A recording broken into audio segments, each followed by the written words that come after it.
Good evening, everyone. Today is Wednesday, April 3rd, 2022. This is a meeting of the Gloucester School Committee. I will call this meeting to order and remind everyone the mission for Gloucester Public Schools is for all students to be successful, engaged, lifelong learners. Consistent with Chapter 107 of the Acts of 2022, this meeting will be conducted by remote participation. The public may not physically attend this meeting, but every effort will be made to allow the public to view and listen to the meeting in real time and participate when necessary. If you are calling in on a phone, you can press *9 to request to speak. If you are watching on a computer or device, there is a raise hand button that you can tap or press to request to speak. Please use either of these options during oral communications to be recognized to speak. Okay, and now I ask everyone to join me in listening to the flag.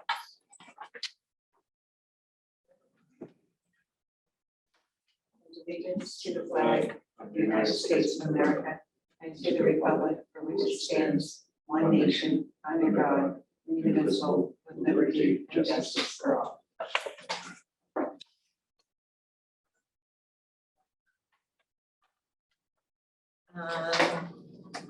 Welcome, everyone. I hope everybody enjoyed July. We are now in August, which seems hard to believe. And the nice weather continues. So I will move along to oral communications. If there is anyone that is in attendance that would like to speak, please raise your hand. I will read the guidelines of oral communications. The public shall have the opportunity at every school committee meeting to be heard under oral communications. Oral communications shall allow any residents who has a request or a complaint of any nature relative to the school committee business to appear before the school committee, state their problem without debate, and the matter may be referred to the proper subcommittee. For items that are on the agenda, members of the public may address the committee with the permission of the chair. Persons speaking under oral communication shall be limited to 3 minutes each and shall submit a copy of their prepared communication to the recording secretary. The school committee chair shall not allow complaints as to individual performance or character. If any of our attendees would like to say anything, now's the time. Okay, seeing none, we will move on to the consent agenda. Anybody have any items they'd like to remove from the consent agenda? Okay, seeing none, we'll have a motion. So moved. Second. Okay, Maria, please, roll call vote. Ms. Prince, Yes. Mayor Verga, Yes. Ms. Wiesen, Yes. Jefferson Clancy, Yes. Mr. Melvin, Yes. and Mr. Minio. Yes. Okay, motion passes unanimously. We will move on to deliberations on education issues. Excuse me, Madam Chair, you skipped over recognitions. Oh, recognitions. I did skip that over that. Does anybody have any recognitions? I guess I could throw out a generic one for all the Gloucester students who participated in the lobster trap race, as well as our own superintendent. Yes. Mr. Two-Step Lovis. It was 3, okay? It was 3. You did It was the 3 lobster grades. Wow. I have, there's video evidence, unfortunately. It was, I get kudos for showing up, not for my performance. The Fiesta 5K and the lobster trap. Good work for the schools. Okay. It was, no, thank you, Mr. Mayor, for bringing that up. It was great. No, I mean, it was a great day. A huge crowd at Lily Beach, not quite to the Greasy Bowl crowds yet, but maybe we'll get there. And there's so many kids from our schools showed up. And then some from, not K, maybe not K, but certainly like 1st or 2nd grade through 12th. And then a bunch of municipal employees, the chief of police was out there. Just really handed to the GFAA and the police for putting together, get a big crowd out there. Just folks had a lot of fun. See you next I'm doing it next year if the mayor's doing it. year. Sounds like a challenge. Okay. I might wear more padding.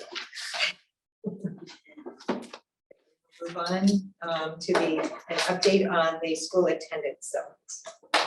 We're actually, we're going to do a few things before that. We have some folks here Okay. to give us some. So we're going to do the summer programs. Okay. Let me just pull up the presentation here. Then we'll go into the school committee calendar and finish with the update on school. Okay. Sound okay? Sure. We have Greg Bach Katie Provo, Amy Atola. I think that's the whole group, and they're gonna, I'm gonna get us started. One moment here, and then going to give folks update.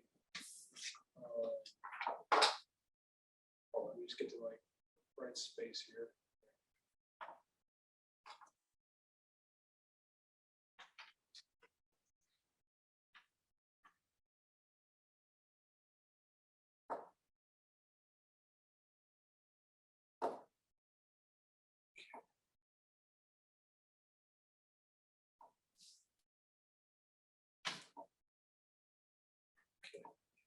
There. So we're gonna give you a bunch of updates on our summer programs. I'll start with the update on in the work we're doing with English learners. Then we'll get our summer programs, summer learning programs for students with disabilities, elementary school literacy and math, our engineering coding camp, our summer academy, and GHS credit recovery. Folks are gonna have to go through this pretty quickly because couple things. One, don't want to be here all night long, but most importantly, our programs have gotten stronger and stronger and larger the last few years. Part of that is additional support we're doing because of COVID, and that's specifically our elementary school literacy math that's grown quite a bit as we help kids sort of just continue to not really catch up, but just do well and provide what they need. But then our English learner support in the summer has grown. Engineering coding camp is new, I think, as of last year, so that's grown as well. And then also GHS credit recovery program is grown as well. So just a lot of work here to talk about here. So I'll start with our English learners. Did a great job supporting our English language learners and their families this summer. What you see here are two groups of children. On the left, some of Melee students. Who I had, it's Evelyn Pasos, Jefferson DeCarmo, Gabriel Silva, and Davi Mendez. And they were working with one of our staff members, Rosalie De Silva, for about a month or so. Ad O'Malley, supporting their English language development. All the students have been in Gloucester or in the country 8 months or fewer. And I met with them and their teacher after Christine Castle let me know about the program, and just great kids, really working hard and learning English incredibly quickly. So with great support and their hard work. On the right hand, you have our high school students also doing something very similar, working with our staff during the summertime to advance their English language skills. All the folks who complete the program through a partnership with the YMCA receive a full year membership to the Y. And so the Y and our community, that stems from our community partner group that we started maybe a year and a half ago to focus on English learners and their families. And the YMCA stepped up to really support our English learners through this the opportunity to get a free membership, which is great. I'm going to pass it off to, I think, Katie Provo. Yes, thank you, Ben. Can you all hear me okay? Yes. Okay. So I have to say that my favorite part of this summer has been going to the summer program and seeing the engagement and the smiles. And it's hard to stay away because I just want to be there every day because it's just running so beautifully and the staff have been amazing. Quick overview, same as in the past, we serve preschool to age 22. And we provide specialized instruction and programming to prevent regression of skills over summer months. We serve students with multiple different disabilities within our programs who come 4 days a week, Monday through Thursday. It's a 6-week program and it's 8:15 to 12:15. We also service students for tutoring for reading, writing, and math who are on IEPs to prevent regression. And we had about 70 students total that received tutoring over the summer. Our program enrollment for students that were there the 4 days a week ranged between 90 and 102 students. We had really great attendance. And our team, you can see that we had a number of staff members, teachers, paraprofessionals, BCBA, who's a board certified behavior analyst, was part of the program this summer.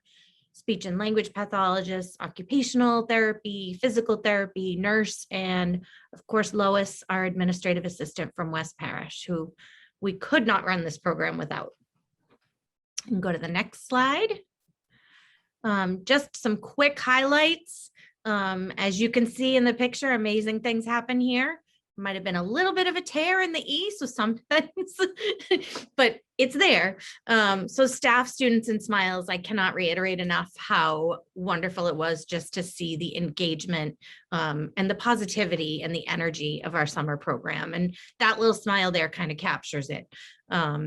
We had opportunities this summer for peer models within our social skills program, which we have had in the past, but we also added and had opportunities for preschool helpers. So some of our students within the social skills program were then able to go into the preschool rooms to really help and support with the younger students, which really helped them with their self-esteem as well. So that was really successful.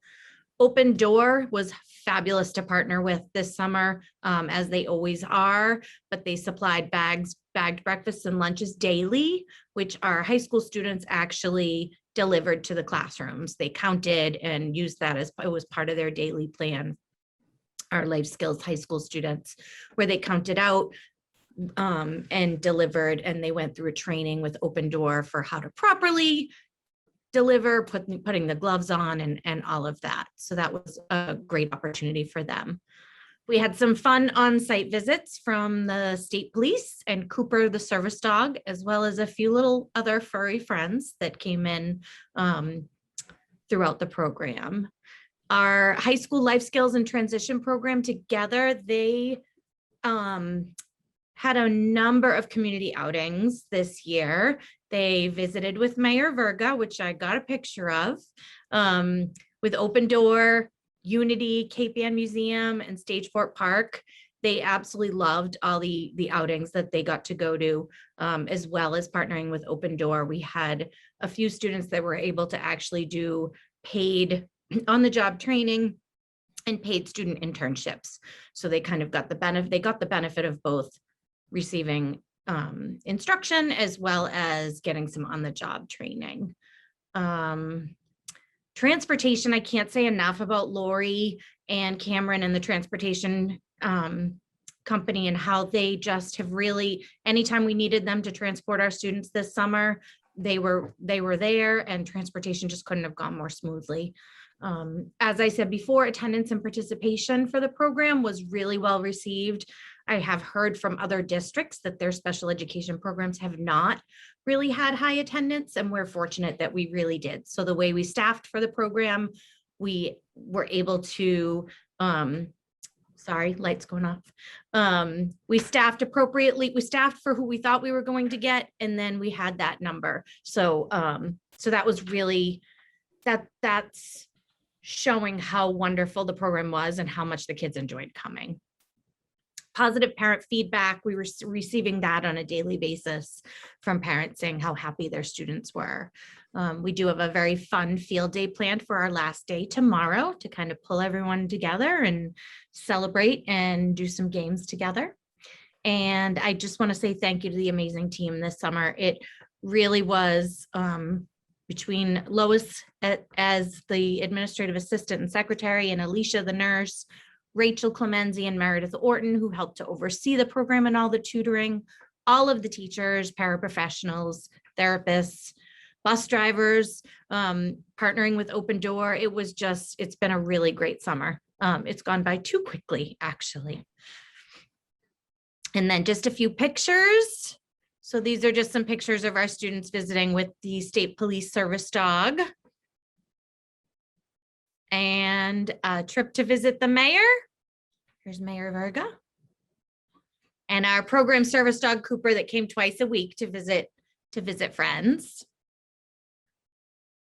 And then just some preschool smiles and fun all around. So that's it from my end, unless you have any questions. So I have a question, but it's not necessarily directed towards you, Katie. I think it's more towards administration. So the life skills or the transition program came and visited us at the court, like they did the mayor. And I talked to the kids and asked them the different little outings that they were doing.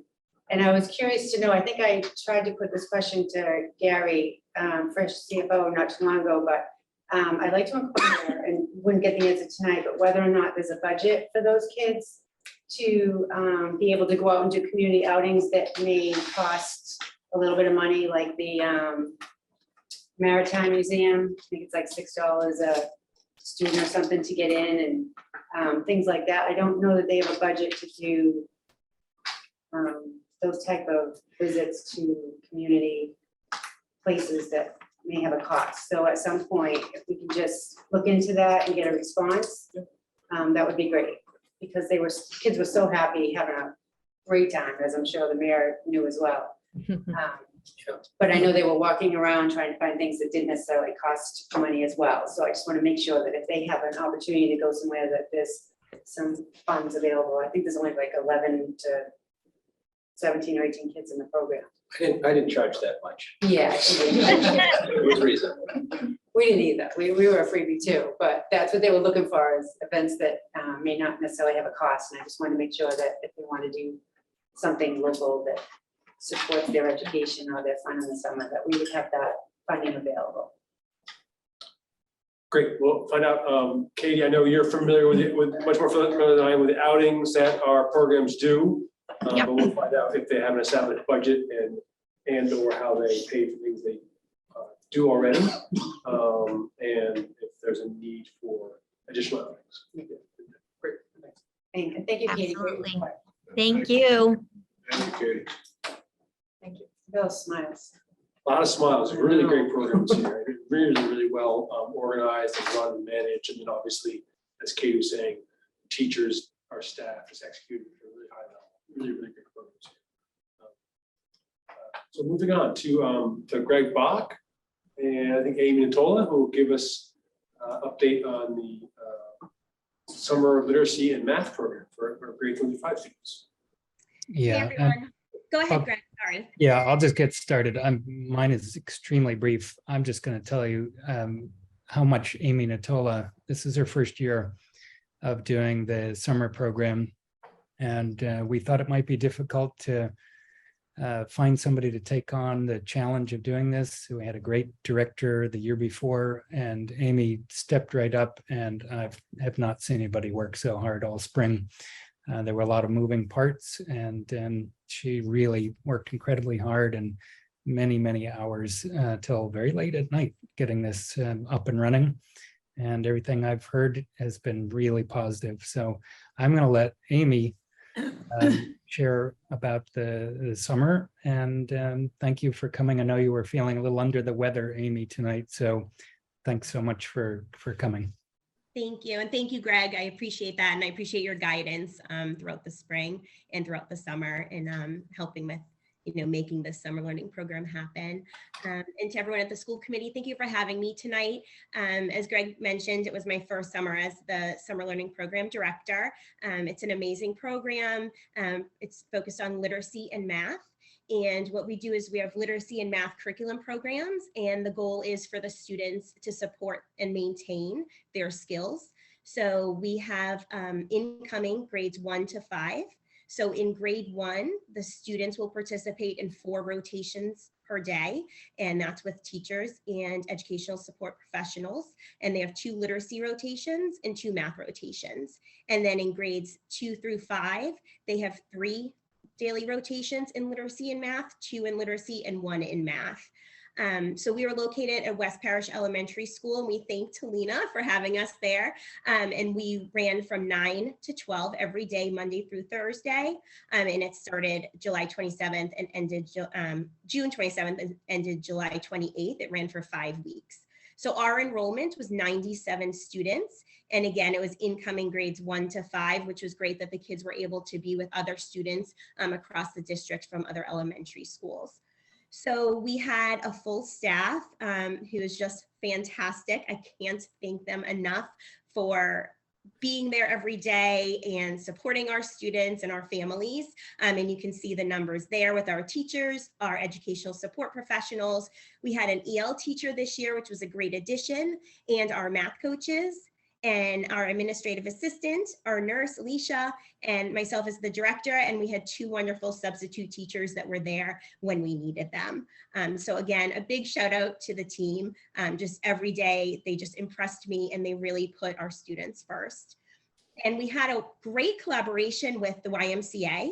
So we partnered with them this summer, and there was an afternoon program, and it was Monday through Thursday after the summer learning program. We had bus transportation to the YMCA, and the students would go from at noon from the summer learning program at West Parish and travel by bus to the YMCA until 4 p.m. for parent pickup.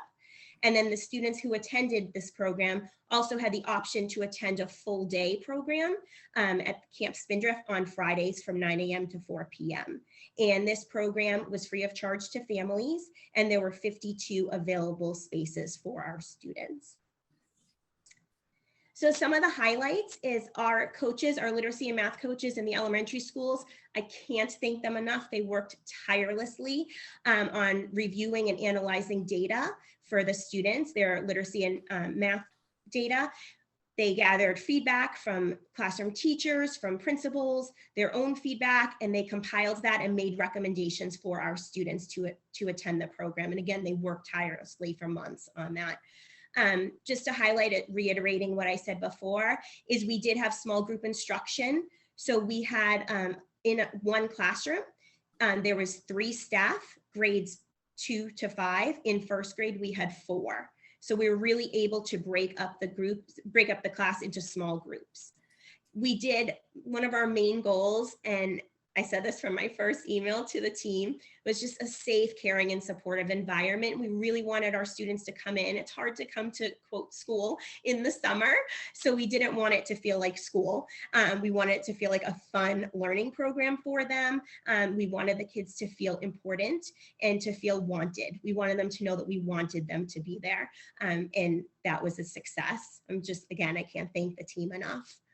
And this year we added a weekly newsletter, and it was just a fun way to keep our families updated. So we'll get to that in a couple slides, and there's just an example of that. But it's just a little blurb, what each class did each week, or if we had visitors. We did have on a daily basis snack and recess. And at that time, the students were able to engage with each other socially, and it also allowed them to have a nice movement break from their learning. We were a program that had great attendance, and I can't thank the parents enough for reaching out if their child was going to be absent. We appreciated that communication, but we did have consistent attendance throughout the 5 weeks. And Open Door, they did provide us free lunch breakfast bundles on a daily basis that the students would order in the morning, and then we'd have them delivered, and then they'd be able to take them home. So thank you to Jen and Eileen from the Open Door. They really supported us in doing that. And overall, we'll get to some photos, but we had community outreach. We had some enrichment programs with the Cape Ann Museum and with Kathy. And then we had Ace, our community dog. He was pretty much our summer learning program celebrity. And a shout out to Officer Sutera. And Jerry Pilata is a local author from the South Shore, and he visited us and did 2 presentations for our students. And then again, as I mentioned previously, our collaboration with Cape Ann YMCA. So we got some feedback, and with parent permission, I've included the feedback. So I'll just read it quickly. Layla has really enjoyed the summer learning program. Her confidence is up. She's excited every morning to go and will miss everyone so much. A big thank you to all of you who have helped make the summer a positive experience. And then the next one, I wanted to say how grateful we are that Logan was able to participate in the summer program. I am amazed at the confidence he has gained when reading. Logan loved his teachers. So I thank those parents for letting us share that. And this is just an example of one of our newsletters. And I'll just quickly read the grade 1. During teacher rotations, one of our literacy stations have been working on sight words, identification, segmenting, and blending words. At our other literacy station, we are reading the CAP, decodable text, and playing a sight word game called POP. At our first math station, we have been working on number sequences and one-to-one correspondence. In our math rotation, we start with flashcards and then move on to number recognition from 1 to 20. Every day we go outside to have snack, and we have a chance to play on the science playground, and there are the first grade staff's names. And that just gives a blurb for the parents to have insight into what their children worked on. You can go to the next slide, thank you. And there's grade 2 and grade 3 and grade 4 and 5. So those newsletters went home weekly. And like I said, Kathy from the Cape Ann Museum Education Program, she came in and did an art literacy lesson with each class. And this was the first grade class. They painted fish, and she also had Hooray for Fish, which was a book that she corresponded with the painting. And here's grade 2 and grade 3. And grade 2 had a book called In the Sea, and they stamped fish. They painted them first and then stamped them onto the paper. And grade 4 took sugar cubes and they made structures with them. And grades 4 and 5, they worked with words and they created character books. And then there's Ace, so we'll just kind of take a rest on this slide for a moment because he's so amazing. He's very busy, so he wasn't able to come every week like we planned, but he came as often as he could, which we appreciated. And as I've been saying to my colleagues when they look at the slide, if you look at all the little hands on him, they were just so happy to see him. And when Ace came in, we did read alouds with him. So he sat on the rug while the kids listened to a read aloud, and then they were able to pet him and spend time with him. And the last one is Jerry Pilata. Again, he's the author who visited. He did a grade 1-2 hour-long presentation and a grade 3 to 5 hour-long presentation, and really went through his process of his starting his ideas, his brainstorming, how he started to write, and then obviously supported literacy, reading and writing in that presentation. Any questions? Yeah, questions? I have a question. Do we accept any students if parents are concerned of a student's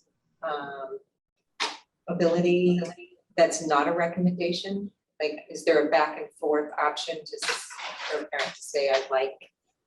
Sure, that's a great question. Thank you for asking. So we did have some parents reach out and ask, and when they did ask that, I consulted with the literacy and math coaches, and with the criteria, it is looking at their data and looking at classroom teacher feedback, principal feedback, and coach feedback, and really looking at the students' skills. So they have to fit into that criteria, but we did, if a parent did reach out to us and they were checking in, we did follow through with that to, to see if their student did meet the criteria to attend.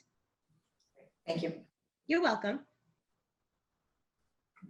I got a quick question. So is this program designed to help students, keep them from being held back? I wouldn't say necessarily held back. It's to support their literacy and math skills in where they are in their, when we look at the data, in their data, they can benefit from that support, and having that support over the summer will assist them as they go into the incoming grade. And I'm not sure, Greg, if you want to add. I can add just a little bit more.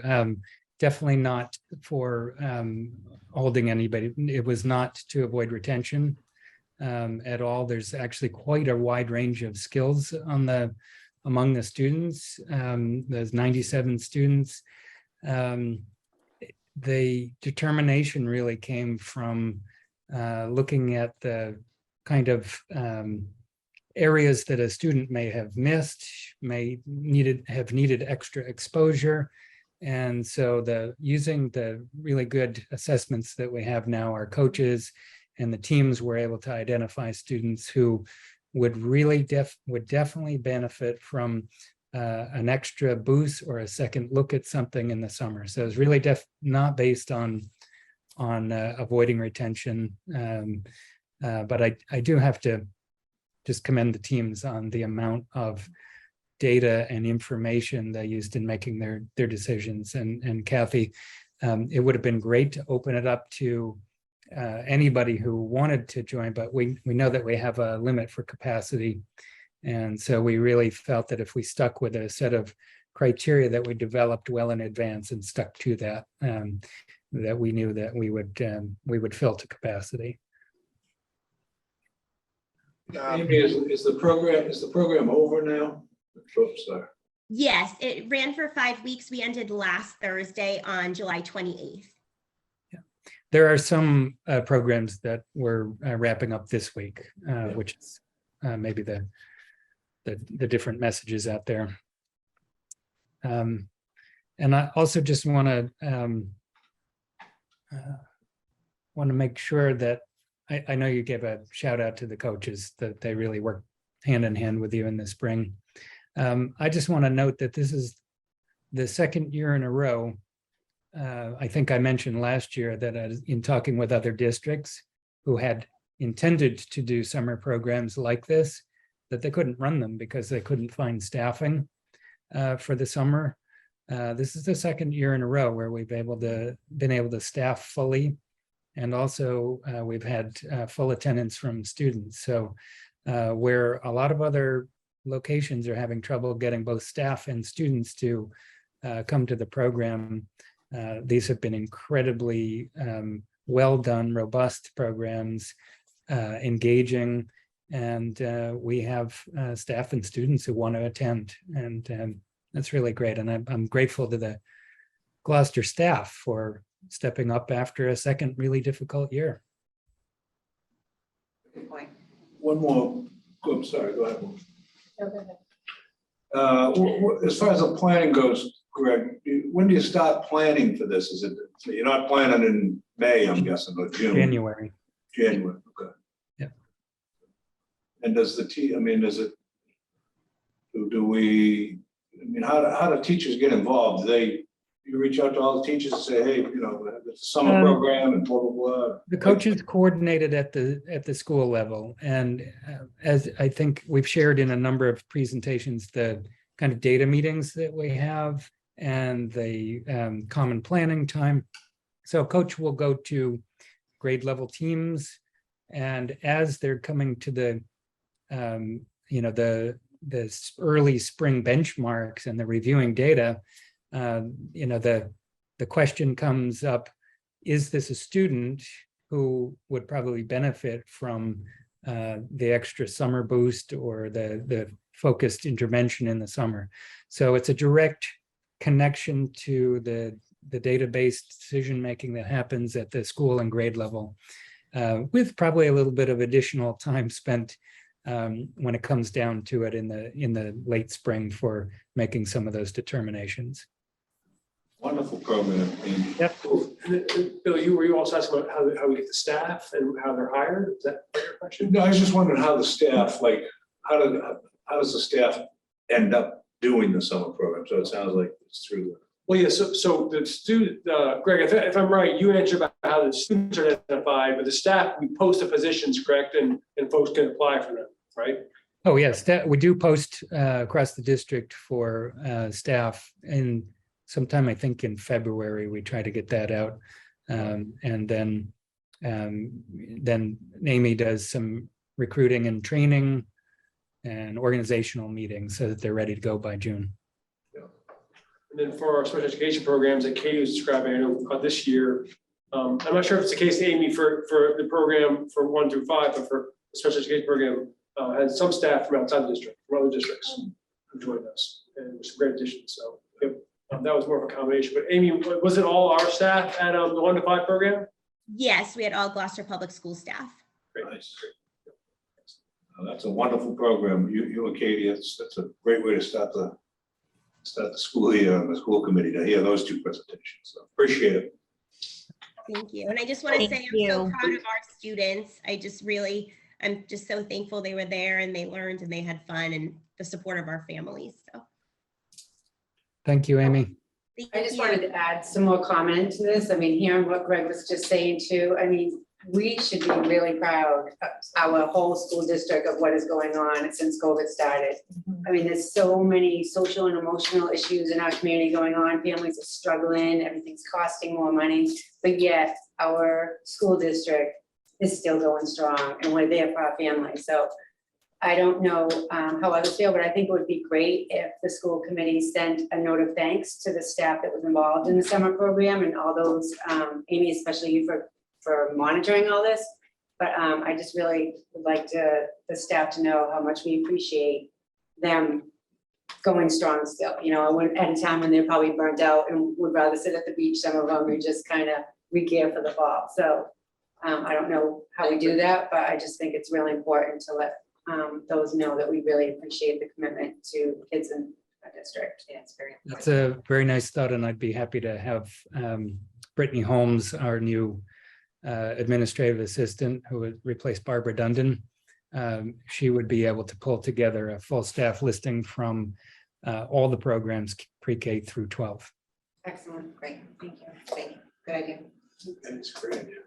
And I'm really glad you acknowledged, I was thinking the same thing. Just how our folks, just really pitch in, really help out, but they do it and then we organize it well, we support it well, we lead it well, and then all the staff really making sure it's worthwhile for our students and impactful for the families. So thank you. All right, so a few more. So that was sort of K through that was K through 6. What's going on there?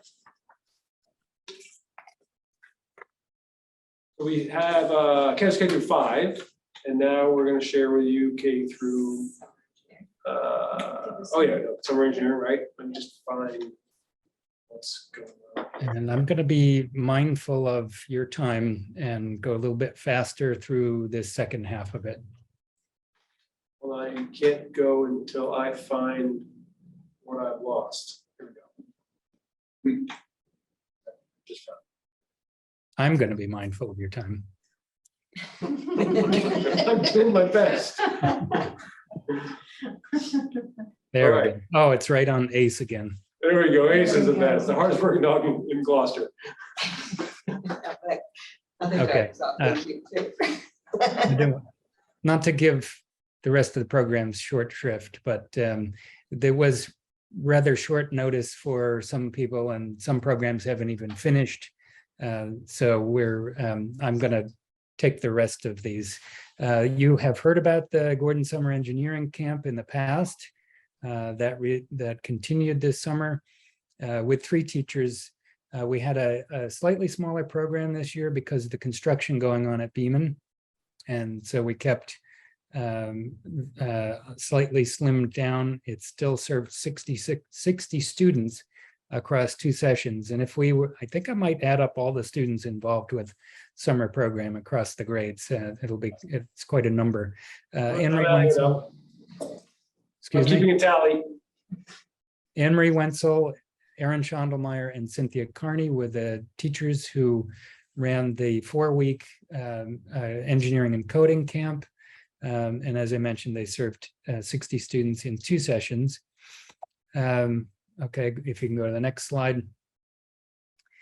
This is a bit from Anne-Marie Wenzel.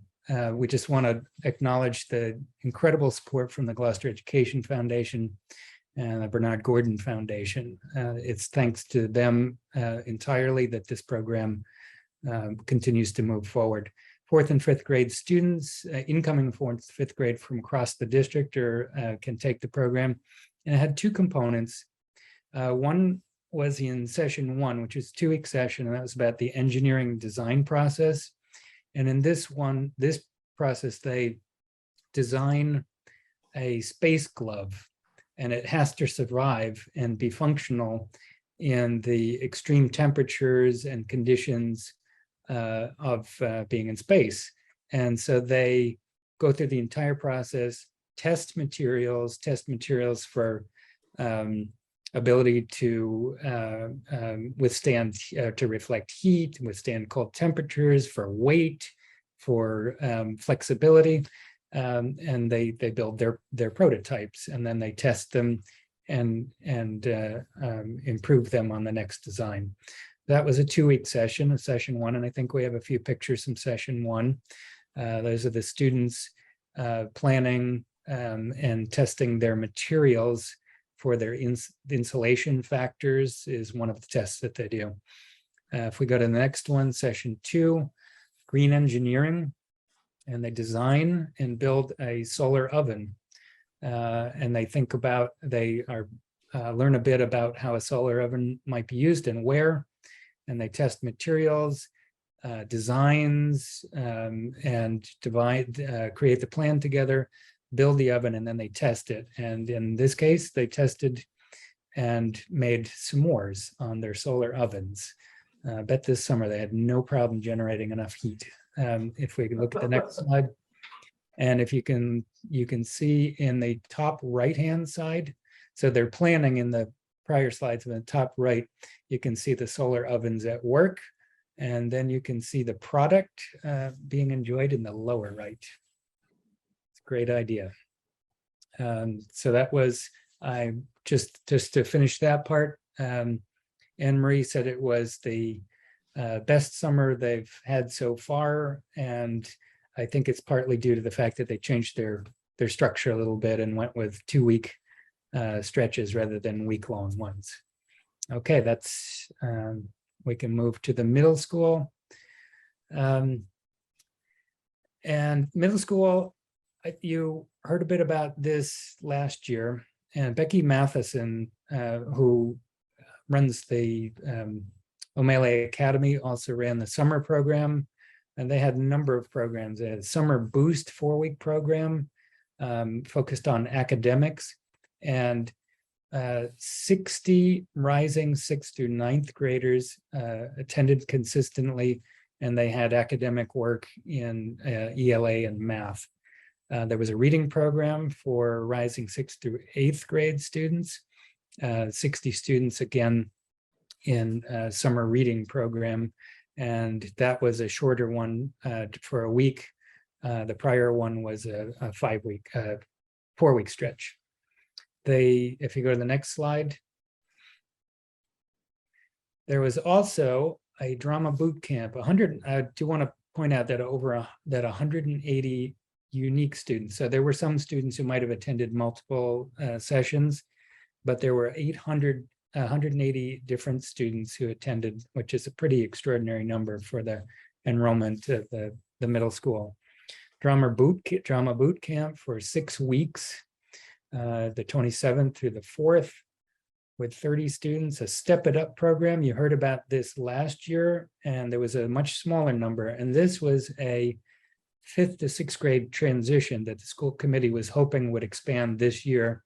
And there were 70 students this year who did the week-long activity, the week-long transition activities. That's a way of getting students familiar with the building. I am quite certain it helps reduce a lot of that anxiety that comes from moving from a small school to the big middle school. It's a fantastic idea that was very successful last year on a smaller scale and has been expanded this year. There was also an intramural sports camp for a week-long camp, all 6 weeks through the summer, 25 to 40 students involved. Next slide. Arts and crafts camp, free writing expression workshop by the Magnolia Library, cooking camp by the Open Door, and Gloucester Community Helpers Camp, Mondays and Wednesdays, with students who took field trips to community partners around Gloucester to help organizations in need. Becky Matheson, as I mentioned, they're still finishing the program. If we do want some follow-up about any of these that you're curious about, I can get a little bit of more information for you, or have her join us on an evening if you'd like. I did send this entire presentation as a PDF to you tonight just before the meeting, so you can take a look through that. Next slide. And here are some pictures that we can browse through from the summer program.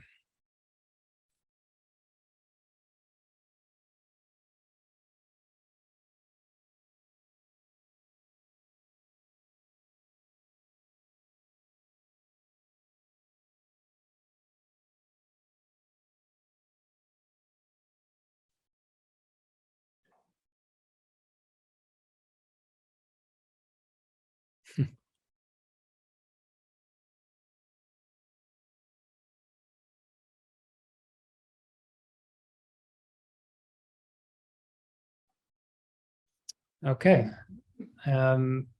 If there are any questions that I can answer at the Laura. moment. Yep. Oh, Laura has a question. Just amazing, the variety of programs. Was transportation available for everyone? Yep. How We did had that work? we had a lot of buses going this summer. Yeah. Yes, we did have transportation.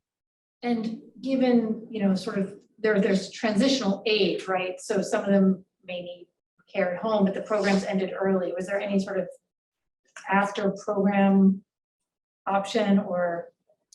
Don't believe so. I think we were hard pressed to cover all of the hours that we were able to cover Absolutely, for up to 6 absolutely. weeks. Had a lot of things going on. Thank you. I just wanted to comment on this one slide here, going back here. Just the combination of our students, our staff, partner organizations, but then also the type of work they're doing. So much of the work just on this page is about helping others. And just great to have our students and our staff involved in developing that ethic, that sense of responsibility to others. And just O'Malley County is one way we do that. And then also you heard that earlier when Katie Provo was talking about the older students helping younger students. Yeah, and I might add that, we're pretty excited about some of the new programs that we've been expanding to all the way down to first grade. But O'Malley Academy paved the way. They've been at it for, I believe, 6 years now, and are still an exemplary program selected by the state as a model program for other after-school programs. So they are the shining jewel, really, that have been doing this work year after year for 6 years and continuing. The nice thing is they haven't gotten stale at all. They've been expanding every year. So big shout out to O'Malley Academy and all the work they've done for 6 years now. Move up to high school. Yep, high school also expanded this year. If we could go back one slide. Oh, there it is. Sorry, I apologize. That is the correct slide. Mr. Cook at the high school was pretty excited when asking if the information for a summary. There were a lot of students involved this year. Over 100 students participated in at least one of the summer academic programs. There were over 100 courses successfully completed, a mix of in-person and online. 70 students did credit recovery and successfully recovered credit for at least one course, and more than 30 students recovered credit for 2 courses, and 2 even recovered credit for 3 courses, which is a lot of work. There was in-person online credit recovery, in-person and online full semester courses, direct instruction for English learners, individualized tutoring for students, and then a RAISE program, which I'll show you one slide on, that Amy Cam is responsible for making happen. This you've seen before, and I'm going to breeze through this. This is summer credit recovery for students who need a partial work toward a course. They don't need to do a full semester. Then there was a tier 2, which is the next slide.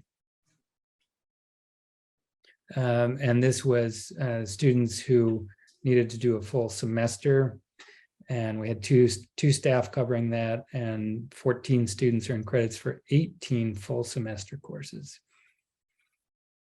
We had English Learner Program that I think Ben can share a little bit about. He did visit the program. Yeah, no, not much more than what I said. This the program I visited was at O'Malley, but I definitely came for a short morning to the credit recovery program, which is being held in the library here. Met with a couple of students, and part of this goes back for students who are in need to do credit recovery because of they failed the course at a certain level. Part of it for there, in terms of talking to a few students, goes back to what you were mentioning, Melissa, just that kids have struggled for lots of reasons. So absence because of COVID, COVID sparking other challenges they've had, and just felt they disengaged, for lots of good reasons. But the other piece is that, just to add, is that in order to keep participating in the credit recovery program, you couldn't have any more than 3 absences. And so these kids really on these great summer days kept coming. And so many, like over, as Greg said, over 70 came and did the work in the summertime, which is not necessarily, engaging, but it's really working hard to get through these courses online, and they really did it. And even some students were trying to negotiate, navigate, one more absence, and the staff there held firm, and the kids really did a good job. So, but good kids, great kids, just trying to do the right thing, and really recovering after some struggles they've had. So, really great work by, I think Greg will tell you, but Sean Goulart, Allison Smith, Chris Solera, and others were just doing a great job here. Yep. And then I think lastly, the RAISE as a dropout prevention program. I mentioned that Amy Cam was instrumental in making this happen. I'll also note that she either designed or had designed the logo, which is pretty neat logo. It's a partnership with Children's Friend and Family. It's funded by a grant from DESE that Amy wrote, and it's at the Unity Drop-In Center. These are for students identified at risk, and that provides wraparound services for tutoring, mental health, social emotional support, really anything that is needed to help support students who are at risk for dropping out of school. And I think that is maybe the last slide. Just one picture to close things out. Yeah, those are the Yale students from the high school. Yep. Any questions for Greg? Greg, is the RAISE program, is that just a summer program, or does that kind of continue on? No, that's a year, that's during the school year and in the Perfect. summer. Yeah. Yep.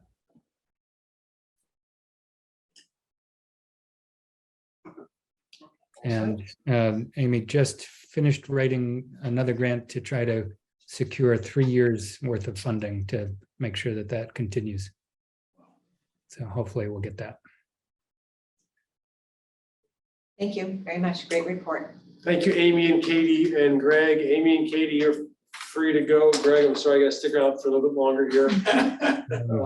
But thank you very much, of course, for being here tonight, but especially for all your work during the summertime. Really appreciate it. Bye-bye. Thank you. Thank you very much. Ben? Yeah. Oh, that's okay. No worries. Oh, no, actually, I'm sorry, Greg, I remember you have an engagement, important family engagement. You're free to go too. Thank you so much. I'll take care of from here. I apologize. There's a family Please. Health matter that I need to help take care of. And No, necessary. No. absolutely, no worries. Thank you, Greg. okay, bye-bye. Just get to this. So this item on the agenda our meetings are all the time we're going to be spending together over the next year or so, next school year. It's in your packet, but let me pull it up so we can show it on the screen here. So first off is just the meeting schedule. Not too much here.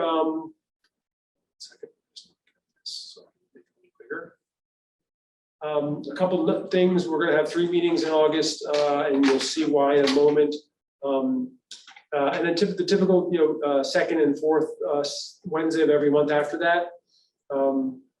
A few anomalies in February because of the way February break falls. We have one scheduled for February. These are all what we have planned for now, and working with Kathy, Clancy to get those, and they're also adjustable, as you know. But just want to make sure that you know ahead of time the calendar for the year. Easily established building and finance subcommittee meetings again. I want to say 3rd Wednesday, around that. 3rd Wednesday of the month. Good, okay. And then you'll see we've also added anticipate the budget priorities meetings that we always start the budget process with, or start the public part of the budget process with. Seems like we just finished talking about it. Just give me a heads up. If months away, just give me a heads up. It's okay. No panic, no panic. And then I'm going to go down to here first. Let me just make this bigger. So you can see the thing. So what we put together is sort of a draft tentative list of agenda items and presentations, just for you to see how things go. I'm going to highlight a few in a moment, but just, you see the beginning of the year is about, wrapping up the summer, updates on return to school. We're going to be dealing with some very significant topics that we've been working on over the past, 6 months or so. We're going to wrap up those. I'm going to go into more depth on those in a moment. And then, by the time end of October rolls around, we get into sort of the more typical, usual sort of routine. MCAS report, enrollment report, work on my goals, that sort of thing. We get into looking at sustainable improvement plans for O'Malley and JHS as those are updated, getting learning updates. Bring back English learner update in January, along with starting the budget process. And then just like this past year, we had an update from Amy Cam and all the work we're doing with the clinical staff, mental health support and social emotional learning, and then also special education with Cte Program. So that's just sort of the regular to keep you folks and the community up to date and informed about the work we're doing. So that's sort of just how we have things planned. Of course, there are always adjustments depending on what we get to or things that come up. You will notice there's no plans for any COVID updates on here. If you look at last year's, what last year's schedule became, there are a lot of those. Just for folks to know at this point, nothing from the Department of Education on any protocols or changes other than that was nothing new, I should say. They gave us signaled quite a bit that there would not be testing provided by the state this fall, and at this point no protocols at all to wrestle with. It was about a year ago that there were none at the same as well. So, but things are very different in the world than they used to be. So. And then I do want to go to highlight a few of the bigger pieces that we're going to be addressing in short order. And I've organized this by topic. You see some significant ones that I've been working on: the updated school attendance zones, the GPS plan for ongoing improvement, the long-term plan for preschool and district offices, and then the ending of the school. So what I've just laid out for you and the public is just how each one will be dealt with and the schedule. And ultimately, they go from update, recommendation for me and our staff, your deliberation, and then adoption, which you'll see here. Each one is scheduled out. And most are going into October, beginning of October, some a little bit later October. But just want to make sure you have that sort of be prepared. It's going to be a bit of a sprint through these, because there's these are big items. We've been working on the GPS plan for ongoing improvement. We gave you an update in the springtime about that this summer to really nail that down in terms of and really sort of focus it, and then also get into language that is really digestible by the general public and yourselves. As well as our staff, so we have sort of, you'll see ultimately versions of it, which are the summary version, one that's a little more detailed, and then ultimately we'll be working off very detailed plans for each effort. We're doing a lot of work just from a leadership standpoint on nailing that down, and we'll be sharing that with you on August 31st, an update for that. So that's sort of just a heads up of what's to come. Just want to make sure folks were up to date and aware and planning for some good work in the next few months. Any questions? Two things. But first, I didn't see anything on our calendar about the Vocational CTE program. And now that we have a director, Yeah. I'd be anxious to have the new hire come before us and give us a projection of what is intended for those programs, advisory programs, things like that. Yep.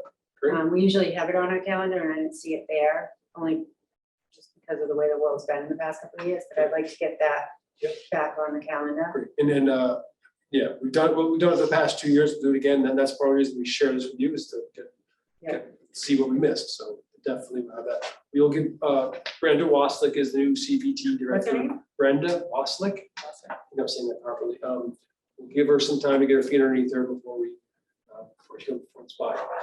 But she and James and she's up and running and doing a great job. I saw her a couple weeks ago here in her office, and but she's gonna be great. You're gonna like her a lot, but she'll definitely come for you. Absolutely. Excellent. And then my second question is, or statement or opinion is, I'd like to talk about the 6 o'clock start time that's being advertised. I understand that the school committee took a vote and 6 o'clock was agreed to for the school year that ended So here we are again in a new school year starting, and I'd just like to discuss that time because 6 o'clock is a struggle for me. And it may be for some others in our community to hook on to Zoom at that time. And we have a policy, it's letter BE, that states our meetings start at 7 unless otherwise advertised, but I just feel like we're in contradiction by stating 6 o'clock. So at some point, I'd like to have a discussion about 6 o'clock because I won't be able to make it at 6. And I don't know if it's proper to have meetings that I can't attend at the beginning. So I don't know if we want to do that now quickly or put it on the agenda, get feedback from the public, something. It doesn't matter to me as long as we don't lose Were we 6 o'clock last year or were we 7? 7. Yeah, that's what I We thought. I was looking. Changed in the spring. I know it's easier for administration, so I'm trying to find a balance, like maybe 6:30, like it's consistent with city council and all the other groups that Yeah. meet at 6:30. But the courthouse is moving to Peabody in a couple months for about 2 years, and 6 o'clock is not gonna be good for me. And I know Keith, I don't know if Keith wants to chime in, but I know he works until 5 or something every day too, and might have responsibilities after work. Yeah, I could see it becoming an ongoing problem for me to meet timely for 6. So as long as we keep that, at some point, we don't have to decide tonight, but I just, like I said, that vote expired, so to assume that there's 6 o'clock going forward, I think we need to have a discussion at some point. And you moved to Peabody October. So can I suggest that, we move to 6:30, coinciding when you have your physical limitation of your Peabody move? Given that we have, I think, some real aggressive agendas with a lot of important stuff. Those meetings are probably going to be longer in September, October, so it'd be good if we could kind of get through as long as we can, starting at 6, for the sake of dealing with some of these bigger items. And then when there's a logistical long-term issue for you, we'll, without objection, move to 6:30, so that obviously we're not going to have meetings when a committee member cannot possibly come on any basis whatsoever. So I And we would understand not as want long you as, to, I would not want you yeah. to join meetings and I late appreciate that. at all. So 2 concerns. First, I would want to hear from Keith a little bit too, because I know he works and has to get to Magnolia to get home to come here. But also I've noticed our attendance at meetings. I don't know if it's because of summer, but it's not as well attended. So I don't know if that makes a difference at 6. So the only thing I would ask is that if we do start at 6 for the next couple months, that we be flexible in the public comment part. If someone wants to address the committee and they missed the beginning of the meeting because we started early, that they would have an opportunity maybe at the end to give comment to the school committee. So two step For at the public to beginning hear. and at the end. Yeah, just in case some people, I mean, 6 o'clock is kind of early for people who still do their regular work 9 to 5. So as long as there's an ability to hear from the public later in the meeting. And you can just do public comment later in the meeting. You don't have to do it at the beginning of the meeting. So as long as we can accommodate that as well. And sorry, go ahead. Go ahead. This wasn't on this topic, so if this is on this topic, It was. then. Okay. Are we allowed to, as school committee members, are we allowed to walk in 5 minutes late? I think we can. Yeah, we can, but I don't know that's gonna be 5 minutes. What's that? We get demerits for that. And many other things. Okay, yeah. I saw the 6 o'clock and I was like, well, I wasn't sure whether we met at 6. I was like, Yeah, it's early. 7, but, Just as. for me, it's kind of, I do coaching in the fall, but I should be able to get here no later than 6:15. And I just checked the dates. I think there was like only two dates that were questionable. But again, I'm the next town over and I should be able to be here. No problem. Well, on this topic, just as a reminder, it was because if we go past, is it 10 or 11? We have to vote to keep going, because that's the issue, is that we're starting to. It's Right. 11. It's 11. Council, unless we Is it really? Right, so we. So when it starts at 6, we said we would Would be do 10. Right, so what was happening, as a reminder, was that our meetings were going past 11, and we were having to vote to continue it. And at times, we were voting on important issues and debating, discussing important issues close to midnight. And I completely understand the difficult, I mean, 6 o'clock is hard. I get that. And we have to figure out how to have our meetings not go to 11:30 or midnight when we're dealing with really significant issues that, at least for myself, I am not as sharp at midnight as I am at 7. So just, no, I mean, that was the reason for this. And also the superintendent and the administration have asked to have some things come earlier because of, you know, everything going on. So just, you know, I totally hear what Melissa's saying, and it is tricky with after school stuff. The thing I was going to ask. Wait, we're still on the subject. Oh, before you okay. switch. Yep. I think 6:30 is a good compromise, and when they head out of town at the courthouse, makes sense. On the oral communications, I would say maybe throw it in the middle instead of having 2 sessions that, because nobody wants to stick around till 11 o'clock to wait for communication. Well, right, and that's what I'm, yeah. But also would people be- who want to get it right away don't want to wait till, so I would say. So maybe we, Smack dab in the middle, you find a spot that's a, yeah, you know. okay. And I would also just plant a bug that I planted before about a plan to get back to having human beings observe, but not losing the Zoom aspect. That's what we're trying to figure out on the city side, is that's gotta stay. And that the change that the legislature, the change we're on now, the legislature extended, does go through the end of next year, but we don't want to get December 25th. It's like, now what do we do? So I thought it was April 2023. that was that was the end of the December 31st of 23. Regardless, Oh, whatever. they did extend it, Yeah, but they were kicking around the idea of mandatory hybrid meetings, yeah. which, so who knows, they might revisit that too. So we should be ahead of it. We're kind of behind the 8 ball on the city side. We've got the equipment, just a matter of finding the space. We talked about possibly O'Malley or others, but I'm just sort of lobbing it over the net for you guys to think about. Correct me if I'm wrong, but is the city council still meeting on Zoom, the members? Yes. Yes, Okay. yes, they were meeting in person, like we are doing this with no audience, but then they voted to go back to Zoom. So, So I would argue that we're a little bit ahead of. oh, you have. Just said, Yes. Right, so I would just, When they were meeting in person, was it on Zoom? It was just like we it was did. just like that, Okay. They only did like 2 or 3 meetings at the library. and then they voted to go back. It's that quick. I missed those meetings. Right, okay. So this is a very small question, but Ben, just wondering, just having come through June, is there a way that we can get sort of academic recognition night, scholarship night, all of those things sort of on a calendar early? I'm sure they're already on a calendar somewhere. They're not on our, they're not on the Yeah, school. yeah, They may very well be, but yes, we can get those to you sometime this fall. it just got so congested, Yeah, so. I don't actually know when James sets those, but as soon as they do, we'll just make sure you get. I usually get a building use form for those, and when I do, it'll be on the GPS calendar. Got it. But it's usually not yet, it looks like. I mean, I just looked at the Gloucester. I know as a parent, as soon as you got information about the school year, it was, the whole year was listed out. Okay, So it's gotta be. okay, great, thank you.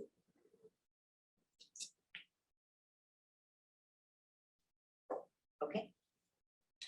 And the last piece is just the update on the school catchment. Yeah. Presentation on the school, update of school catchment. So, right, so.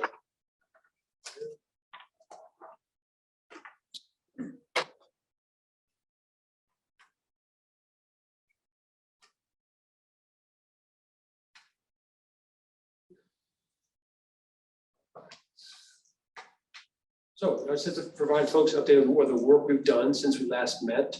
So we're obviously going through this. I mean, any school district should look at their school catchment zones from time to time.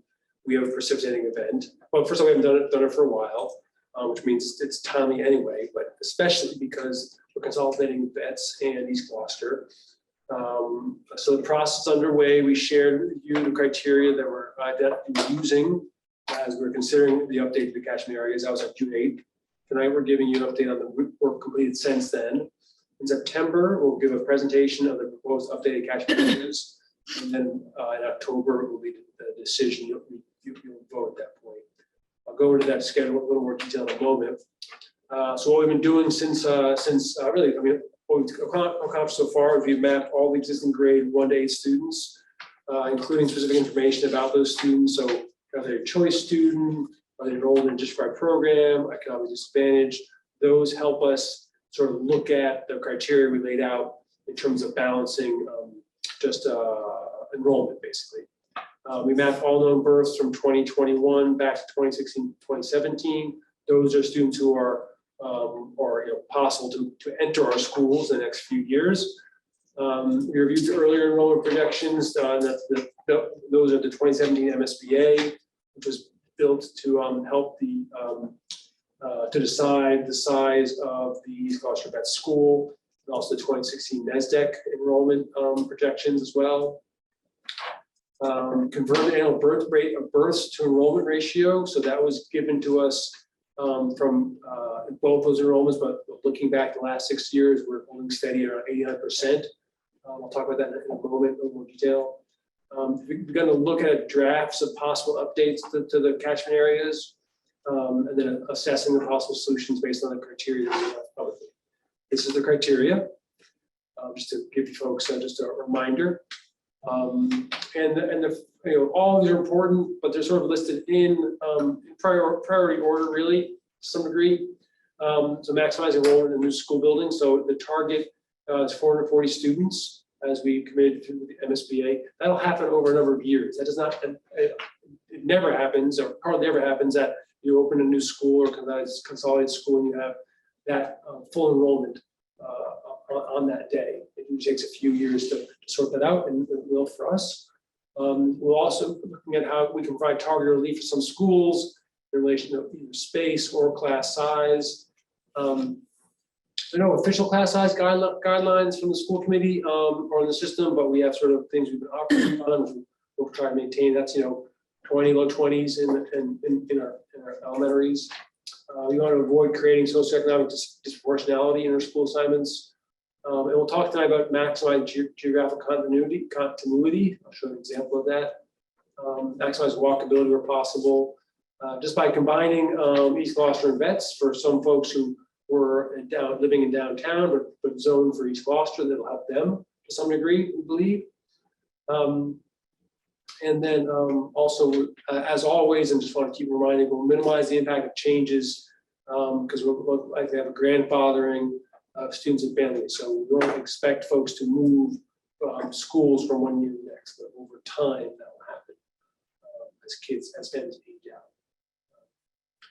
So here's just some data we're looking at. So you can see that the birth to kindergarten ratio is the number of live births, not number of births in a community, compared to the enrollment, to enrollment 5 years later, when that group of students gets to kindergarten age. It doesn't mean that, see, if you look at kids who were born in 2010 to 2011, 234 children were born in 2010 to 2011, and then 204 enrolled. Doesn't mean of those 234, 204 enrolled. It's just comparing the numbers, not necessarily the exact children, because you have people moving in, moving out. But it's a pretty common approach to just understanding, to using births as a gauge of how many kids show up 5 years later. And the 6 year average from these, from the 6 years in the white on top of the is 89%.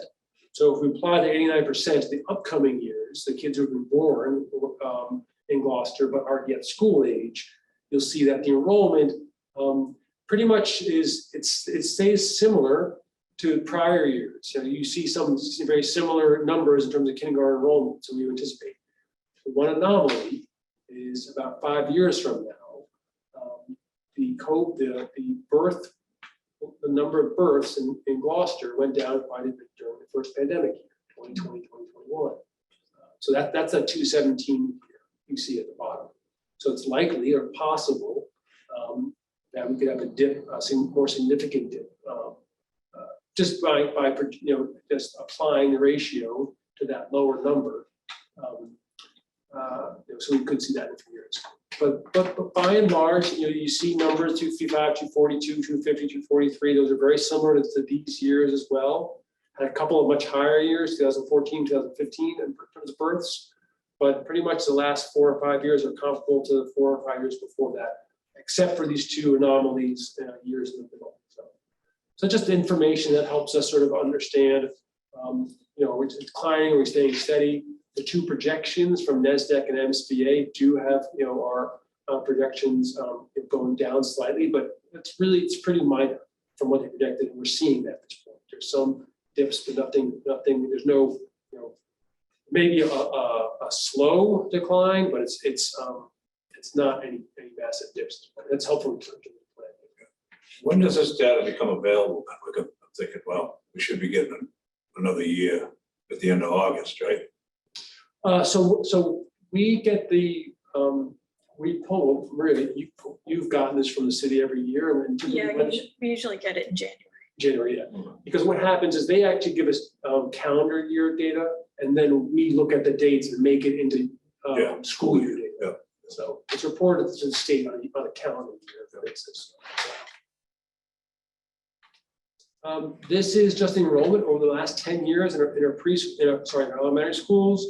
You see that the 10-year average is about 1,332. Interesting enough, this past year, the enrollment was 1,293. So that's a few students less per school. It's pretty close to the 10-year average, which is good news. Obviously, we had a little lower in FY21. That was the first COVID year when a lot of folks, we had increase in homeschooling here across the state. But we had an increase in enrollment at K to 5 last year, and we had actually a bigger increase in enrollment at 6 to 12. So what's interesting here is you see that going back, most of our schools, if you look at the last 2 columns here, most of our schools are very close to the 10-year average. West Parish, importantly, is above it in terms of enrollment last year. But Veterans, Plum Cove, and Beeman are very, very close to the 10-year average. That also shows us that it's pretty stable. Enrollment's pretty stable. And the biggest gap, obviously, is East Gloucester. You will often see a dip in enrollment in a school when it's slated to be closed. I'm not sure if that much, we wouldn't expect it to be that much decline in enrollment, but you see it, but that's happened over 2 very quick years. So, but that's one of the reasons that the community made the decision to consolidate 2 schools, because we couldn't sustain 2 very small schools like that. And then the last piece here is just a 5-year average. From the years 2013 to 17, enrollment at each school, and then the most recent 5-year average as compared to the 10-year average. So again, except for East Gloucester, you see things holding quite steady between the 2 5-year averages and then also the 10-year average, except for East Gloucester. Again, that shows some stability. Slight decline, especially if you look at this 5-year average here to this 5-year average. Obviously, that's 56 fewer students on per year. On average per year. But 50 students across 5 elementary schools is 10 students per school on average. That's not much at all. But we'll keep watching it, and things will come clear. There have been real disruptions with the pandemic. Real disruptions also in terms of real estate in Gloucester. That's changing, as we all know. Not clear to us or anyone yet what that means long term. Trying to work on schedule a meeting with Greg Cavatori to understand zoning changes, just sort of what's happening in the building, but also with conversions, and see if that gives any information just on what we anticipate, and also where. Most importantly, where. Okay, yeah, good. I was going to say, just looking at it, that 5-year average can almost be attributed to East Gloucester by itself. Yes, It almost exact. yeah, By 1 it's off. yeah, I think that's right, exactly right. So that's so that does, as you can see, the other schools are quite stable actually. Small decline overall, but pretty close. And the last piece here is just to show folks to illustrate. These are sort of blurred dots in the areas where people are, but you can see on the left-hand side, these are existing catchment areas, and there's quite a bit of overlap, and there's not really any rhyme. I would say there's rhyme or reason. There's also history here, But so they're a little mixed up, especially in the downtown area. You see, many zones coming together. What we're hoping to do is make things a little more contiguous, a little more straightforward and logical. This is not an example. This is just to illustrate the point. That's why I have bold and underlined it again and again, okay? People should know the streets here. This is not a map that we're using. I'm just really trying to illustrate to you what we're hoping to do. But ultimately make the catchment areas make more sense, as long as it fits on the criteria as well. But we'll be coming forward. Here's the timeline of consideration. I'll present my recommendation for what the plan should be like. Intend to have a public hearing. That's in quotes because I'm not sure if it's a formal public hearing or information session. We'll decide that with your consultation on the later, and then the school committee would have consideration of adoption in our first meeting of October. So that's where we are and where we're headed. Questions? Question/comment, I guess, more of a comment. I think this is a great idea. I don't think you were on the committee, Melissa. It was the year before you got on, when we had closed Fuller, and we basically chickened out on a real redistricting because of the controversy and the confusion around closing Fuller. And what we did is just basically say, redistrict the Fuller kids and save kids going from Gloucester Ave to Lanesville, and fast forward, I don't know, 15 years later, it just seems like kind of blew it on that one. So this is a chance to correct what should have been done a long time ago. So I think it's a great idea because it makes, just for transportation costs, it just makes so much more sense. So it's efficiency, just in hours, efficiency and how we spend our money. Yeah, transportation schedules can be helpful to this, that sort of thing. A little more sense in just where kids go to school from which street or neighborhood, that sort of thing. So that's the intention, and it's not easy to figure these things out and not easy to move forward with them, but we hope that it'll be somewhat logical. So to Greg's point, so I was getting on the committee when that happened, but I had a friend that was impacted, a friend family that was impacted by that down, because it was a little bit of a redistricting down on the Boulevard area. Because my friend's daughter's school changed, so I heard about it, and it was when I was getting on the committee. But we did do a little redistricting when it was around the Oval, not the Oval, the Burns Field area. We did that about 10 years ago, or 12 years ago. And my comment to all this is, this work needs to be done, but it's a very sensitive topic. A lot of people will say they bought houses in certain areas to go to certain schools and things like that. So I think having that public hearing be a real public hearing where we hear is going to be vital to this, to give families who are impacted, if they're not happy with what we're presenting, an opportunity to reach out to us. So I would just ask that, because it's a difficult topic in this community, and I'm sure any community. So just approach it with compassion and desire to make it better, not worse. I don't think it was 10 years ago. Was it less? But it was, it happened. We did it. We Yeah. had a hard time. It seemed a while. He doesn't. Oh, go ahead, Keith. Hi there. So with the rezoning, how do, and also choice. So some kids choose different schools out of their area. With that, I don't know what that process is, honestly, but I heard that that's a lot of students come into West Parish from other areas of Gloucester. Would that, be a way to mitigate concern? So some students do. By and large, that definitely impacts enrollment. And we typically do it, and most of it happens in the kindergarten, at kindergarten. These days, last year and this year, very few students have been able to choice into West Parish in kindergarten because the classes have already been, almost fully enrolled. So that's there's sort of some diminishing returns on that at this point. But it definitely impacts our school choice program definitely impacts enrollment and impacts, across different schools. I think it's something for us to look at, maybe not this year because there's a lot on our plate, but you can look at it from impacting one school versus another. You can also look at it from an equity standpoint. in terms of who has access to choicing in or choicing out. So I think it's not something I'm suggesting we address at this point, but I think it's worth looking at. There are some challenges around it from a variety of standpoints, both enrollment, but also.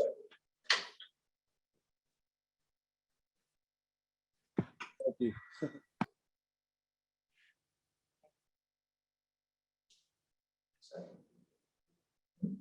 No more questions on that topic.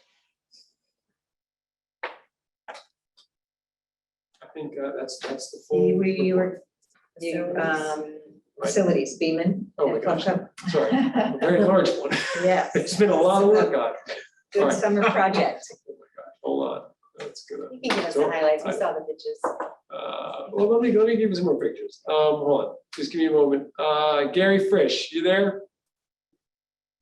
See him. See his name. He's got a- Yes, I'm here. I literally have got to. Hold on. I'll admit, in summer brain, I've forgotten about, we have the presentation, I just forgot to load it here, but we'll find it in a moment.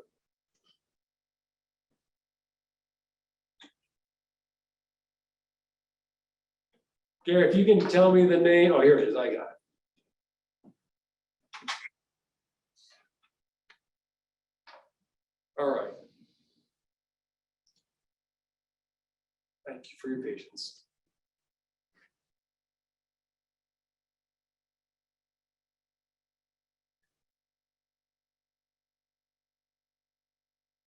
All right.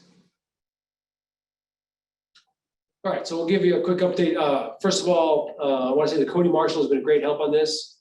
He stepped up to help out with just some of the overseeing and working with the project team on the modulars. As folks will remember,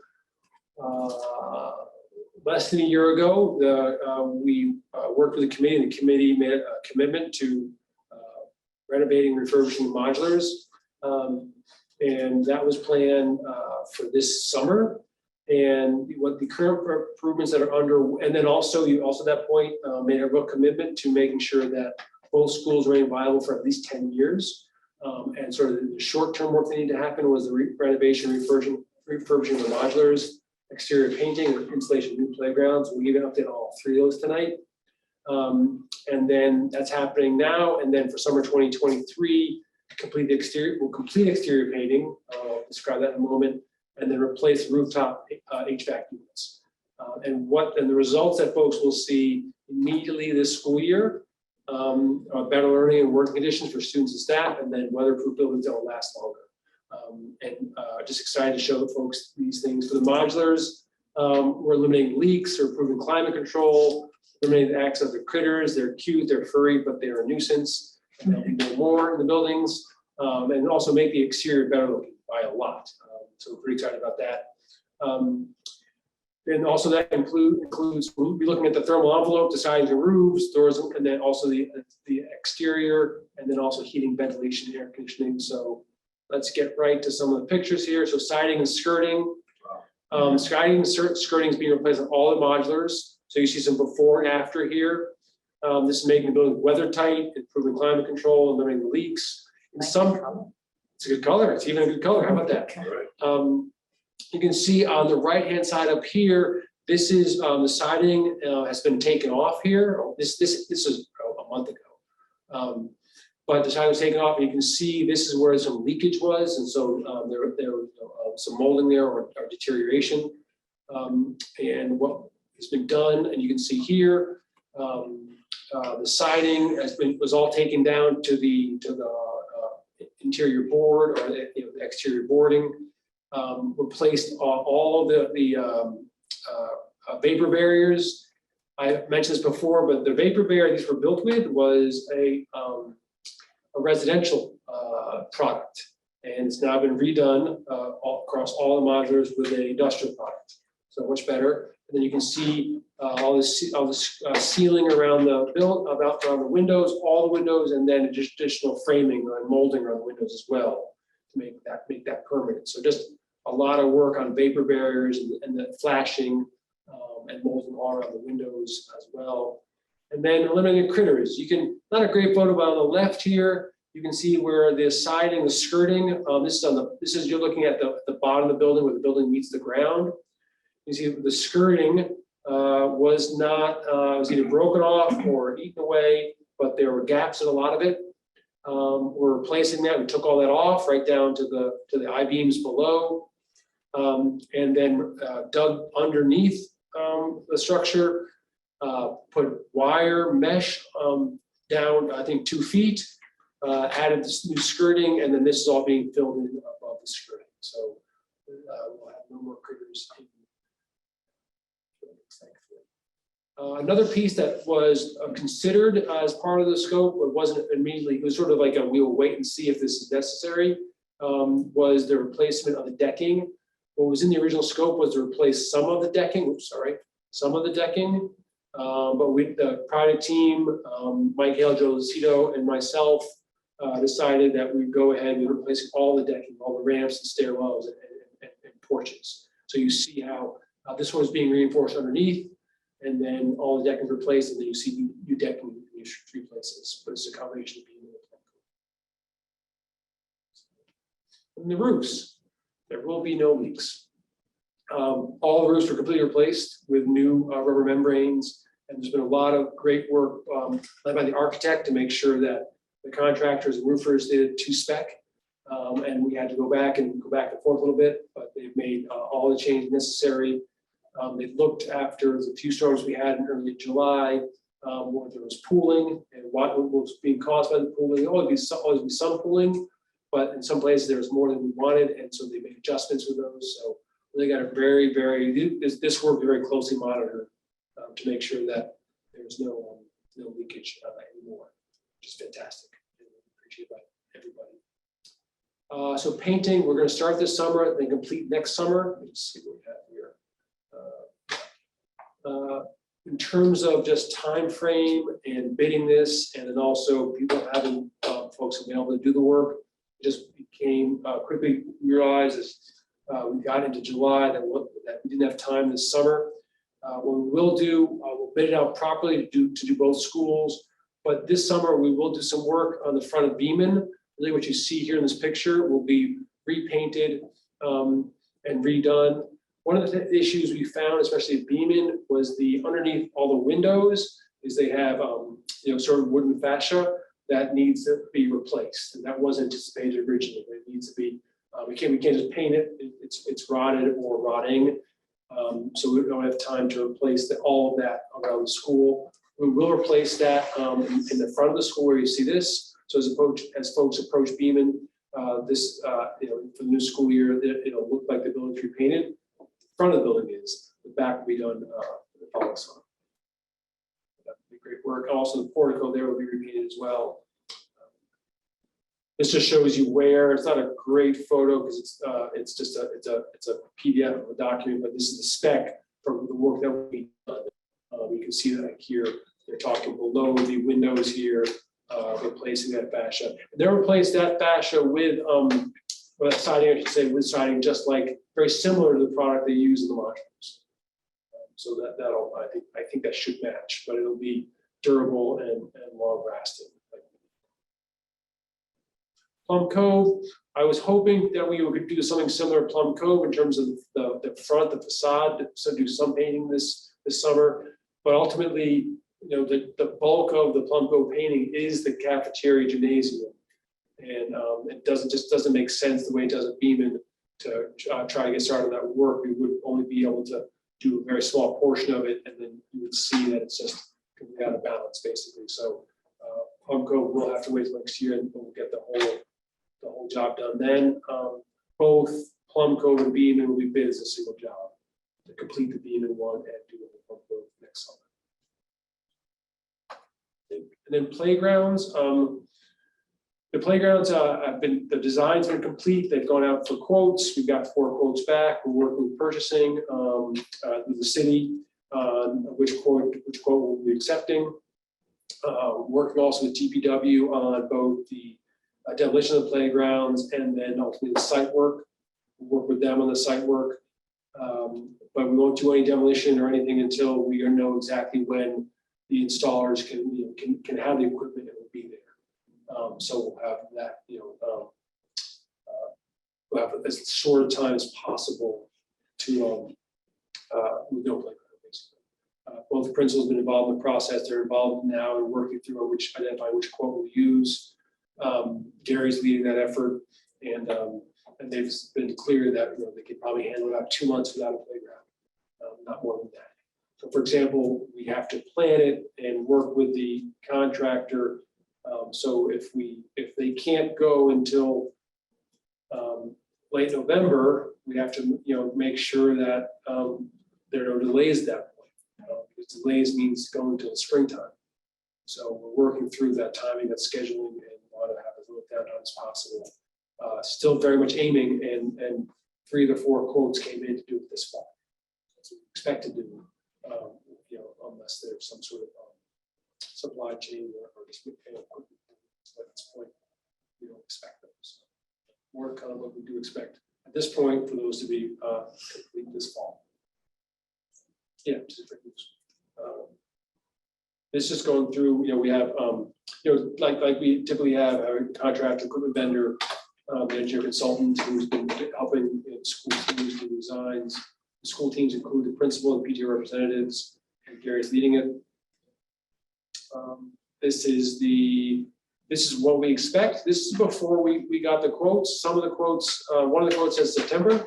Not sure we can accept that one, but so we expect it to be sort of installed in by November, and hopefully and possibly sooner. This is the cost. This is being funded with ESSER dollars. All the quotes came in within the budget, both for Beaman and for Plum Cove, which is always good. Maybe I'll save some money on the general contractor does the site work. The equipment a company does the purchase, supplies the equipment, installs the equipment, and then we'll have some of the Beaman and Plum community help with the engineered wood fiber, which is the surface that we use. So, This is a combo, Beaman and Plum Cove, correct? I mean, this. when you say combo. Oh, I see. Yeah. There's a Beaman yeah. budget. I'm sorry, I got it.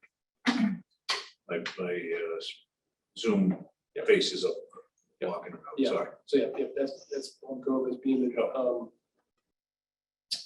I mentioned as ESSER is the intention, and then based on the school size and how many kids go out to recess, 85 students one time at Plum Cove, and 120 we've been sort of planning for, haven't planned for at Beaman. And so we're really sort of, are in the midst of the second bullet here and working through the third bullet. And then we'll follow the ones, which is DPW will demolish the playgrounds when we say go, not before. The general contractor needs a site work. We work with DPW to identify that contractor. And then we go to installation with the equipment provider. And then once we have the fiber in place, then the community. Good to go. Students on the boat ready. Time for it. Good year coming up. Okay, I think that's all we got for tonight. okay, Laura. So a lot of work on those schools. I just had a question on the modular work. Yeah. What attention, if any, has been paid to the ventilation, given, sort of new, we spent a lot of money on ventilation and air systems last school year. Yeah. Now that we're rebuilding and restructuring these modulars, has there been any attention to improving ventilation systems? A couple things. We're going to improve reducing any leaking and therefore any mold or critters that come with that will improve the conditions right off the bat. The HVAC is going to be replaced next year. Couldn't be done this year because of the timelines on that equipment. HVAC except for when people shut it off during the summertime, which has happened sometimes by mistake. HVAC in the modulars is quite good, and it'll be better with those new units, the ready units. So, in addition to those pieces, nothing more. Those are some of the most probably there will be some of the probably best ventilated facilities we have because of the wage case.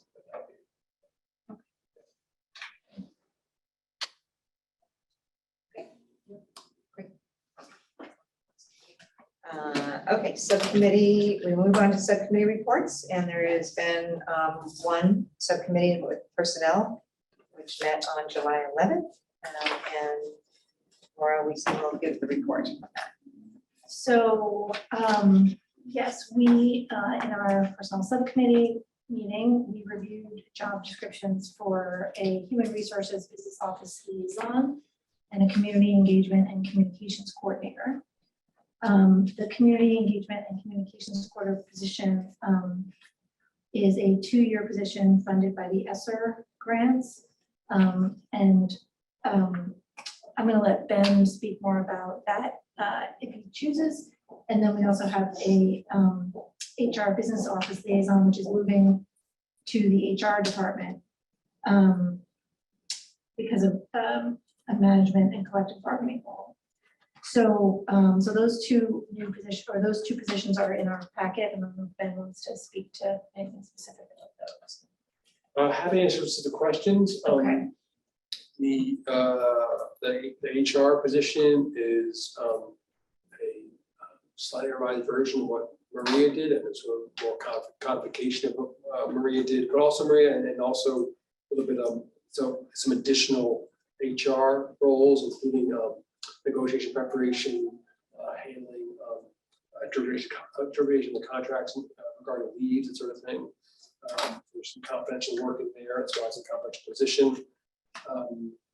And that will be, it's really the work, the primary work of it is to make sure that folks' pay matches up with their work, with their attendance, with their leave, that sort of thing.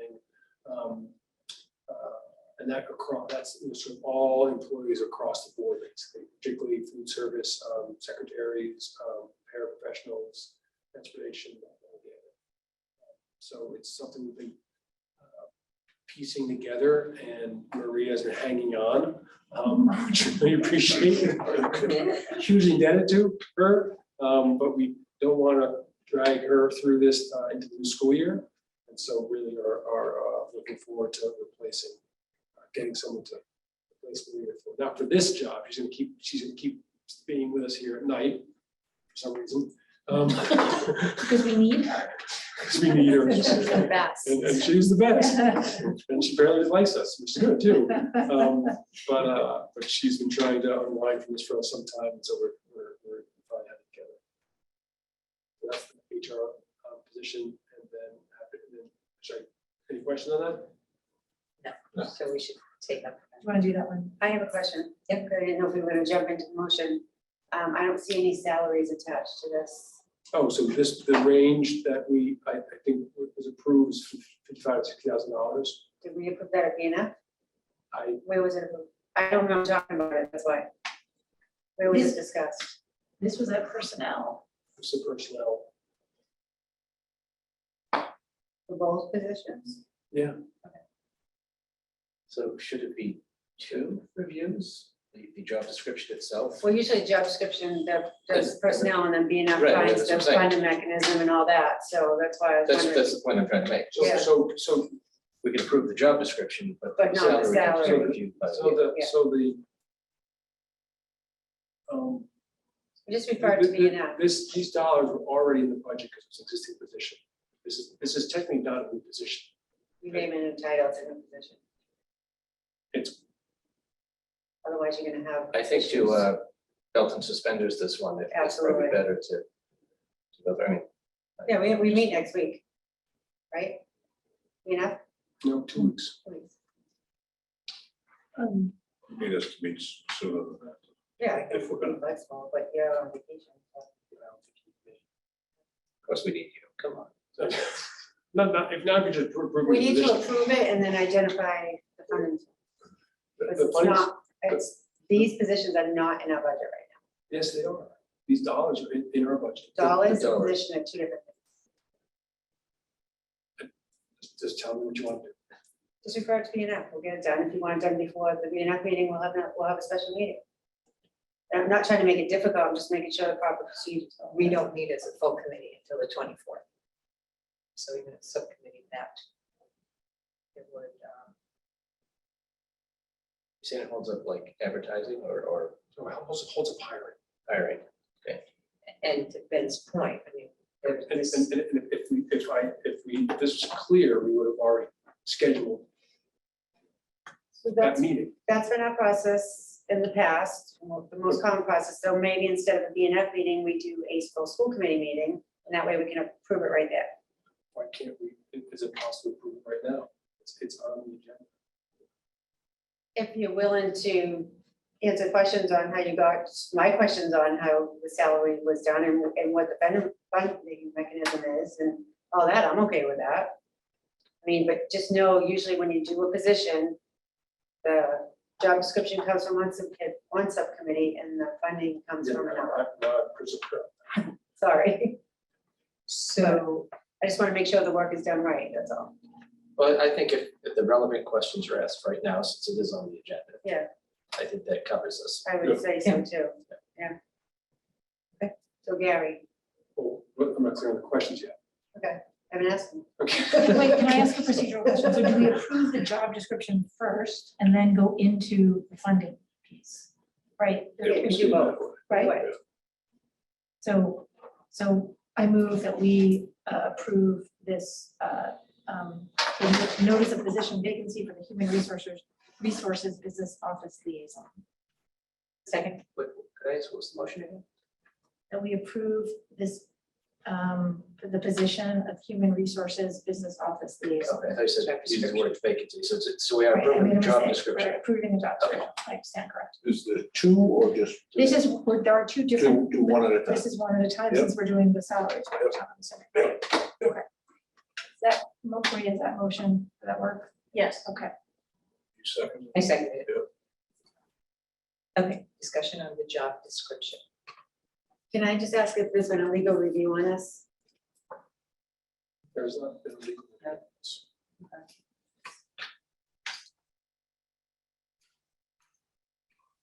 Any more questions? Okay, Maria, we can vote, please. Ms. Prince, Yes. Mayor Verda, Yes. Ms. Weason, Yes. Chairperson Clancy, Yes. Mr. Melvin, Yes. and Mr. Minio. Yes, Job description is approved.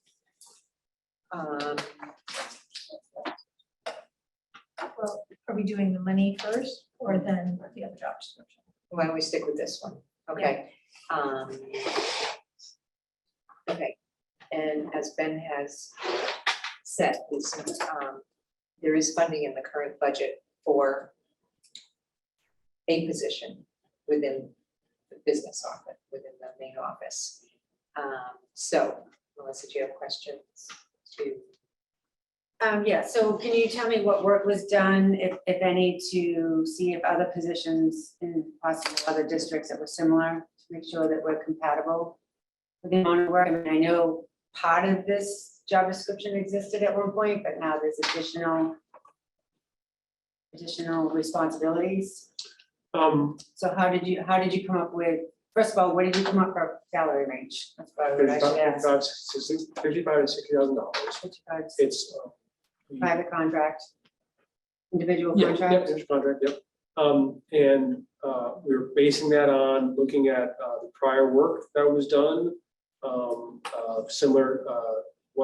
similar work in our different contracts we have, both administrative but also labor contracts for similar work. And then also looking at what we believe we can. Okay, and can I keep going? Sure. So benefits, health insurance, obviously, because it's full-time position, right? Mhm. And what were you considering for like vacation time and other cost of Vacation, I think we're starting with 15 days and sick days? 15 sick days. So 15 sick days is consistent with our other, and what was vacation? 15 to start. 14, 2 weeks? 3 weeks? So 3 weeks starting? Yeah, yep. Is that what other Mhm. other private contracts set off with 3 weeks vacation? Yes. That's new. Okay. And this salary, the money that's in the budget, this is a little bit more than what was being paid for similar because of the added responsibilities. Gary, can you answer that question? I don't know for sure.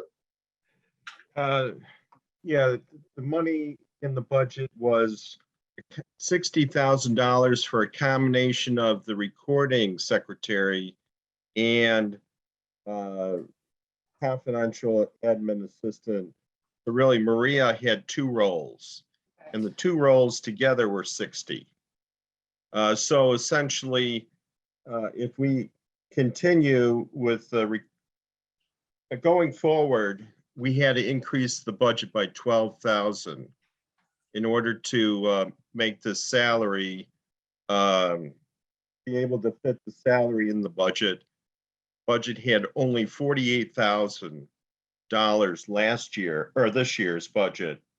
And then, so to make it competitive, we needed to be at 55 to 60, which is comparable to other school districts. And that extra 12,000 was contingency money or did it come out of our contingency fund, the school committee fund? We had some excess salary Okay, from, we tapped into our salary for food service was, we used the revolving fund because we had a large buildup in the food service revolving fund. So that was able to be used to support this this extra cost. And that is reflected in the budget we approved. okay. So this money was in the budget we just approved. There's no transfer needed from food service to salary? There's no transfer needed. What we're doing, instead of charging food service salary for the director, instead of charging the revolving fund, instead of charging the general fund, we're charging the revolving fund. So no transfer is needed. And my last question is, you said 55 to 60? So what is gonna make that $5,000 difference? Someone with no, it just seems like such a small range, that's why I asked. Level of experience. Just seems to me there should be more flexibility than 5,000. That's my only comment, but I'm okay with everything. Great. Yeah, Gary, quick question for you, Gary. Maria's Yes. staying on as the recording secretary, so was that initial money, is it getting split out, I guess, to pay to cover her on the recording secretary? Is that the way I understood it? Correct. Okay. Yeah, there was 12,000 for recording secretary, so that's going to continue. So her other salary of 48,000, we needed to increase I by see. 12. I get you. All right, yep. I just want to make sure Maria's covered, that's all. Thank you, Bill. Yeah, Volunteer. she's covered. She's not a volunteer. Yeah, Okay, thank you very much. Okay, well, let's see what I make. You bet. I'll make a motion that we approve the salary for the human resource / business office liaison to be 55,000 to 60,000 per year salary. Second. Any discussion? Good. Okay, Maria, roll call vote, please. Ms. Prince. Yes. Mayor Verga. Yes. Ms. Weason. Yes. Chairperson Clancy. Yes. Mr. Melvin. Yes. And Mr. Minio. Yes. All right, you may continue. Got it. That's okay. So I guess I No problem. I got it. the next position is the Community Engagement and Communications Coordinator. This is a new position funded entirely by the ESSER grant. And that person is charged with sort of improving our communication to Gloucester community, to school families, and to all of the Gloucester Public School community. The goal of the position is to improve communication, work with families and parents, and continue to work with community organizations on outreach. 2-year position funded by ESSER and non-union. And there is not a salary line in this description. Same salary. That's part of it. And salary. I have a question. So where did this job description come from? I wrote it. You wrote it? Yeah. Okay, it's good, that's why I'm wondering, but it's different than the other ones look, so I see the That's way. because I wrote it. I just don't see like a status full-time on there and salary in the end, so I think we should put that on the job Yeah, description. no, so what you're seeing is the description of the posting. Okay, So the posting has those details. Yeah, It's just like the other one was the posting, so it has those details. Okay. Yeah, and then put the salary in it yeah, as well. yep. So, that's the only question I had, that's a great job description, that's why I was wondering. Great job. Yeah. You have a second career. What's that? You have a second career. now. You do. You have a job description. Hopefully I'll have one less career responsibility when this person's hired. No, this, as folks, I've asked, I learned of the need, I mean, I basically know general dire need districts have of communicating. I've known that for a while, okay?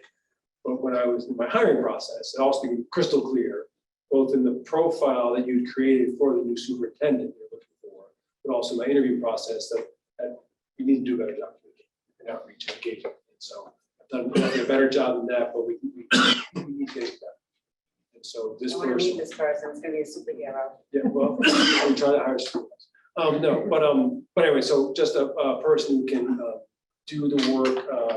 And I like to describe it to two primary roles. One is making sure families and the public know about the great work happening in school every day. People just don't know, okay? We hear about it bits and pieces, okay?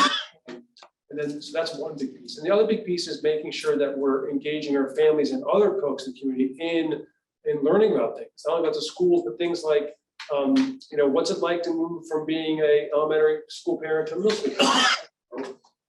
Understanding about social media, understanding about substance abuse. These are things that we as educators can educate our community about and our families about. But someone needs to organize that work, both in organizing those types of forums, but also to outreach to get people there. Okay, in person and virtual. We had one great example is the Kevin Hines mental health fair we had. Incredibly well done, but done on top of other folks' work. The amount of work that Amy Cam did to produce and promote that was remarkable. And I'd like Amy Cam do other things instead. So just a lot of ways that we can both inform and engage our families and the broader public. This person would help. Okay, you wanna make a motion? So I get the exact right description. I move that we accept the job description for the community engagement and communications coordinator. Second. So move. Approve, not accept. Oh, sorry. Didn't get it. Any discussion? Yeah, I just like to say, I think it's a great idea. I mean, in my office, we brought back the position of, constituent services and liaison. It's a great thing. I see Pam Toby working closely with whoever this is to get the message across. And it's a 2-year position funded by ESSER, but if the goal, one of the goals is to get the message out, if we keep people from school choice and out, or perhaps bring people back in, it would justify continuing the position beyond the 2 years. So I think it's long overdue, and I'm glad we're finally able to make it happen.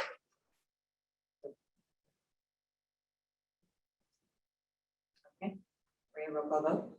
Ms. Prince, Yes. Mayor Verga, Yes. Ms. Weason, Yes. Chairperson Clancy, Yes. Mr. Melvin. Yes. And Mr. Lee. Yes. Salary. So now, salary. So $55,000 to $60,000 and ESSER funded for 2 years. Would try to work on a plan to bring it into the operating budget. But you guys would have a say in that, obviously. But for now, ESSER funded.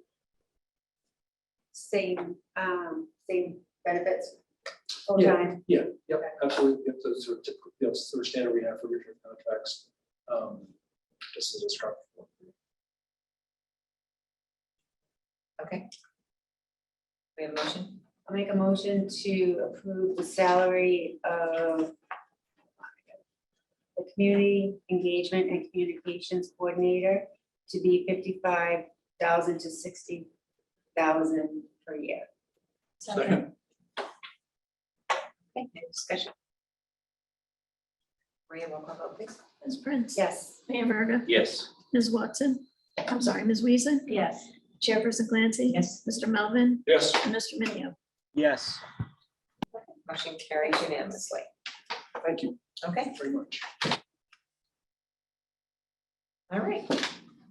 That concludes the personnel report. Yes. We will move on to the other action, which is acceptance of grants. And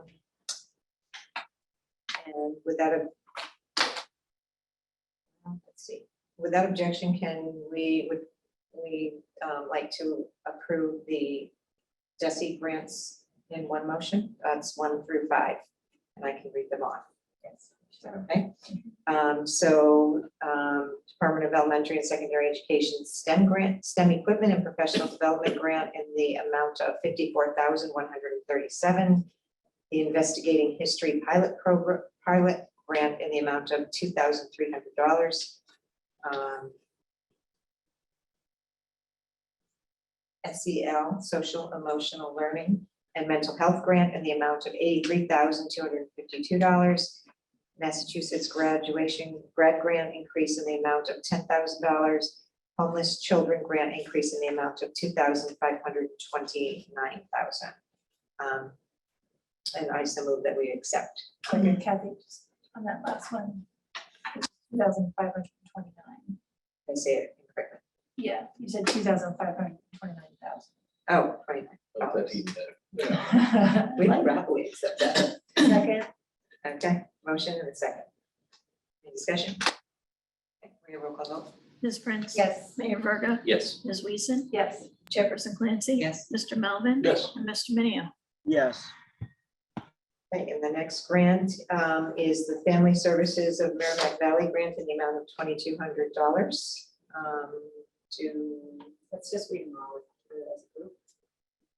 As long as we state what they have. Okay, and the Gloucester Education Foundation grant to the Gloucester High School Music Program in the amount of $95,468. So I would like to separate those motions. So first, the Family Services of Merrimack Valley grant in the amount of $2,200, and I so move. Second. No discussion. Okay, Maria? Ms. Prince? Yes. Mayor Verga? Yes. Ms. Weason? Yes. Chairperson Clancy? Yes. Mr. Melvin? Yes. And Mr. Minio? Yes. And the last one is Gloucester Education Foundation grant to the Gloucester High School Music Program in the amount of $95,468. And I so move. Second. Okay. Superintendent, would you like to give the description? Yes, this is a really important grant. It's a first step to a larger effort. I really want to thank a few folks here. So Jessica Kirk, Cole Lundquist,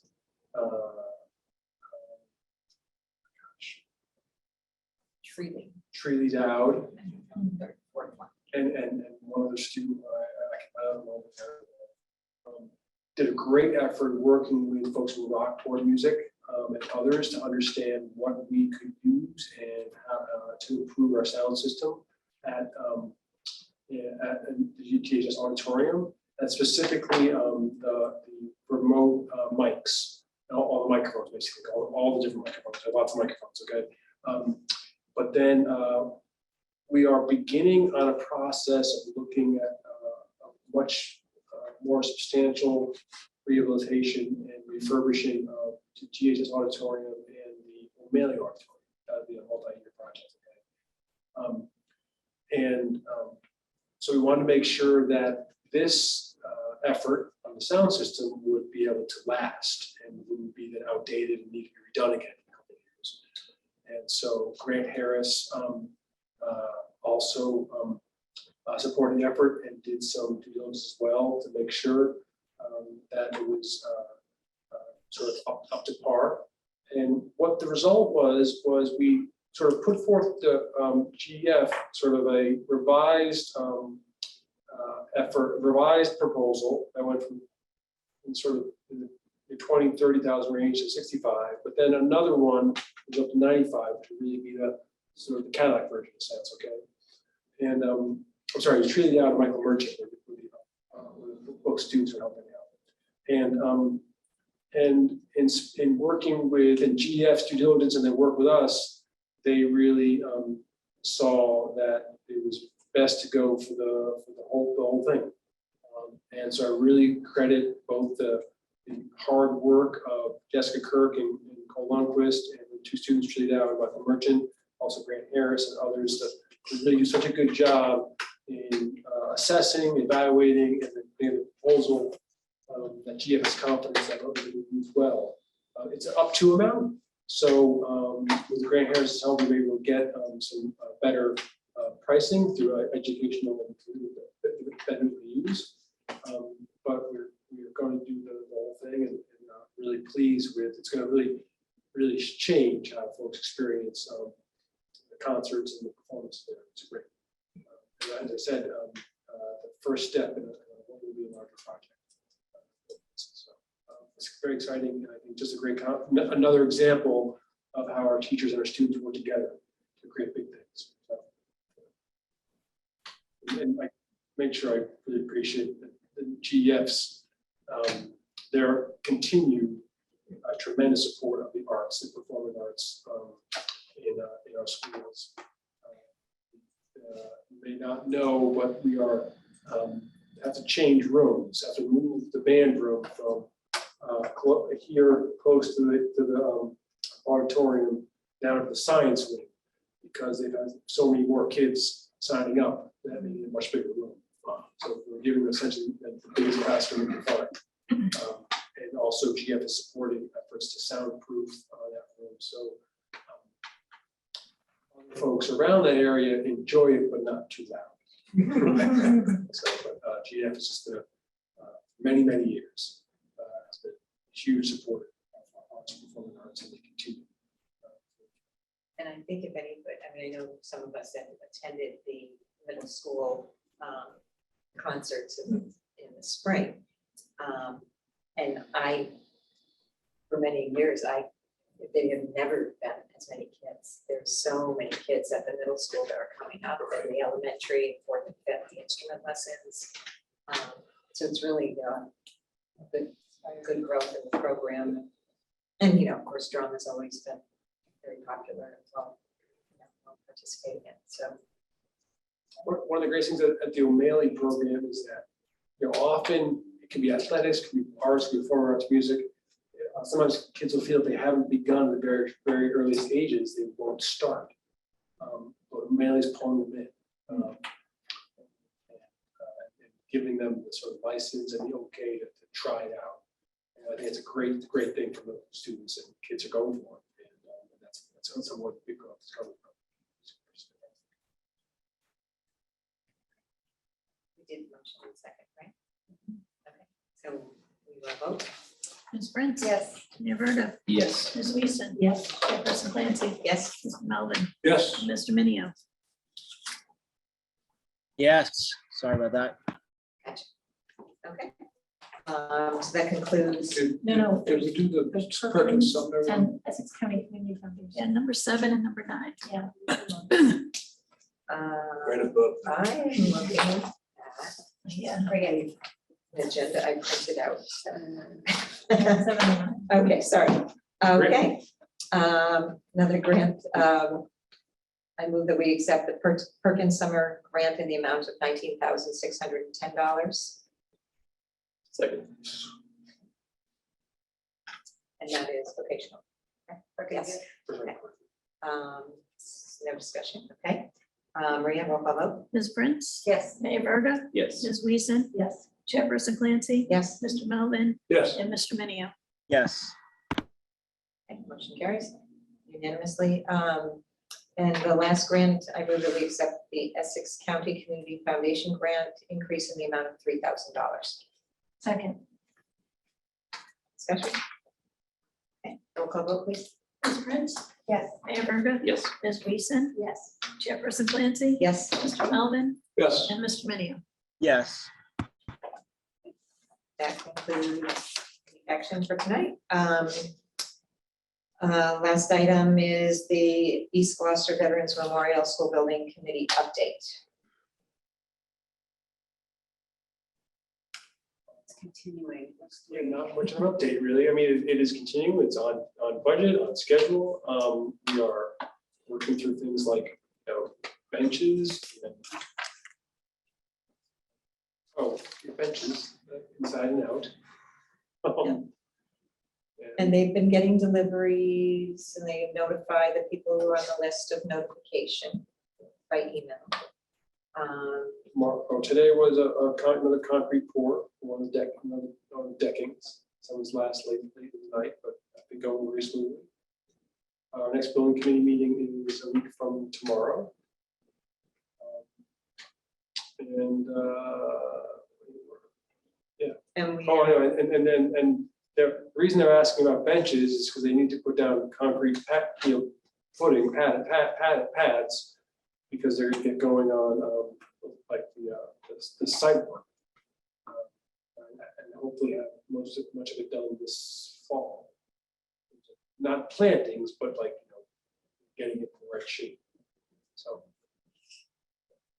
and the other thing that is going on in terms of all the things around circulation and signage and things like that. So the project manager is reaching out to, well, we're working with Safe Routes to Schools to see what grants they may have available to help support a lot of the things that make the school zone safer. Working with the state. I know Bruce Tarr's office has come to look at the corner as you come off the extension to see what else can happen there so that people aren't flying around the corner. Working with the city to hopefully get lights that flash at the right time when we're actually coming and going from school instead of a lot all the time. And so those kinds of discussions are kind of heating up so that we're not doing it at the last minute. I have a question that's kind of tied to the project, and it's going to be directed towards the mayor, if you don't mind. I don't know if you have any knowledge of this. So part of the process of putting the school there was to relocate the field at Green Street. And I'm wondering, I haven't heard anything about that or seen any action up there, and just want to make sure that that's still going forward. Yes, the last I heard is we were looking for some sort of, I don't know, easements or permission from Sam Park. Yeah, because he has that property over there. Yeah, he owns that. so we can access it from that side. Yeah. I'll double check with Michael tomorrow. It would just be great to get an update on that so that the community knows it's still going forward. Yep. That was the last holdup that I had heard about, Okay. so. Thank you. And I'm sure if anybody wants to go to the trailer at the school site, you get hard hat. And I'm sure they would love to show people around and show off what they're doing. Every project update at our school committee meetings, they have really kind of cool videos of what's going on. And every month it kind of alternates from an exterior versus this other interior new technology they have. Space something, I don't remember what the name of it is, but it's really kind of cool. It's like you're walking through and they scan around, and they do it, as a report to us, but also it helps them document everything that's going on in terms of construction, knowing the pieces are happening. So it's a real good record keeping of the quality of what's being done, and it's really kind of cool. Okay. Laura. I have a new thing. Yeah, okay. Any other new business? So just a question, I noticed in this week's commissioners newsletter, there was this is also a Gary question. There was a reminder about the EPA's new clean school bus program and a rebate and application for grants on that. So I just wanted to just find out if we're participating or bring that to the next meeting. So I reached out to Lori Francis and Cameron and Gary today about that, and Cameron gave me an update that he participated in a webinar earlier this month about it, so he knows quite a bit about it. The update he gave me today was that so the first round are high priority districts. Those are districts really further along, or most importantly, have their own buses. we lease our buses, so there are different versions of this. Some districts just outsource the entire operation. Some have their own buses, and their own, staff, and then we're sort of in between. Lease our buses, but have our own staff. So because of that, we're not in this first round or first year. But Cameron, I think, already knows and has given us good notes in terms of when that will be happening. So we're totally on top of it, looking for it and it's out there, and make sure that it can provide more update as it goes along. But they're starting to roll with this, as you saw, Right. Getting more information, and so our folks are on top of it. And what it means, one thing that Cameron told me today through email was that because we're going out to bid to renew our contract, with a bus provider, and so once we get them on board, or maybe as we get them on board, working with them, what next steps are, and how to work with them and the state and this program. Great. It just feels like a really important program to sort of move towards, especially as they're offering what seems like substantial grant money to do it. For new business, I would like to refer to B&F school committee salaries for discussion. Without objection. I think it's 20 years overdue. Brandon. I'll be looking for your vote. And then another referral, probably to program, I guess, is we discussed this topic before, but recording audio and video by the public when they walk in schools. I don't know that we have a policy on that, and I think we should. I know recording is mentioned in other policies, but not specific to public coming in and being able to film in areas that may have privacy concerns and things like that. So I really think we should develop a policy with our legal team and get that going. And I think we should coordinate with the city side. Absolutely, Obvious reasons. yes. So I'd like to get, not that I want to add to your plate, but I think it's really important, and we need messaging out there, what's acceptable and what's not, and what's legal and what's not, and protect our kids as we should. Okay. Good night for that. Okay, yep, all right. Anything else? You're good? Okay, anybody want to make a motion? Second. Maria, roll call vote, please. Ms. Prince. Yes. Mayor Verda. Yes. Ms. Weason. Yes. Chairperson Clancy. Yes. Mr. Melvin. Yes. And Ms. Minio. Yes. Night, Keith. Okay, thank you, everyone. Good night. Have the rest of your night.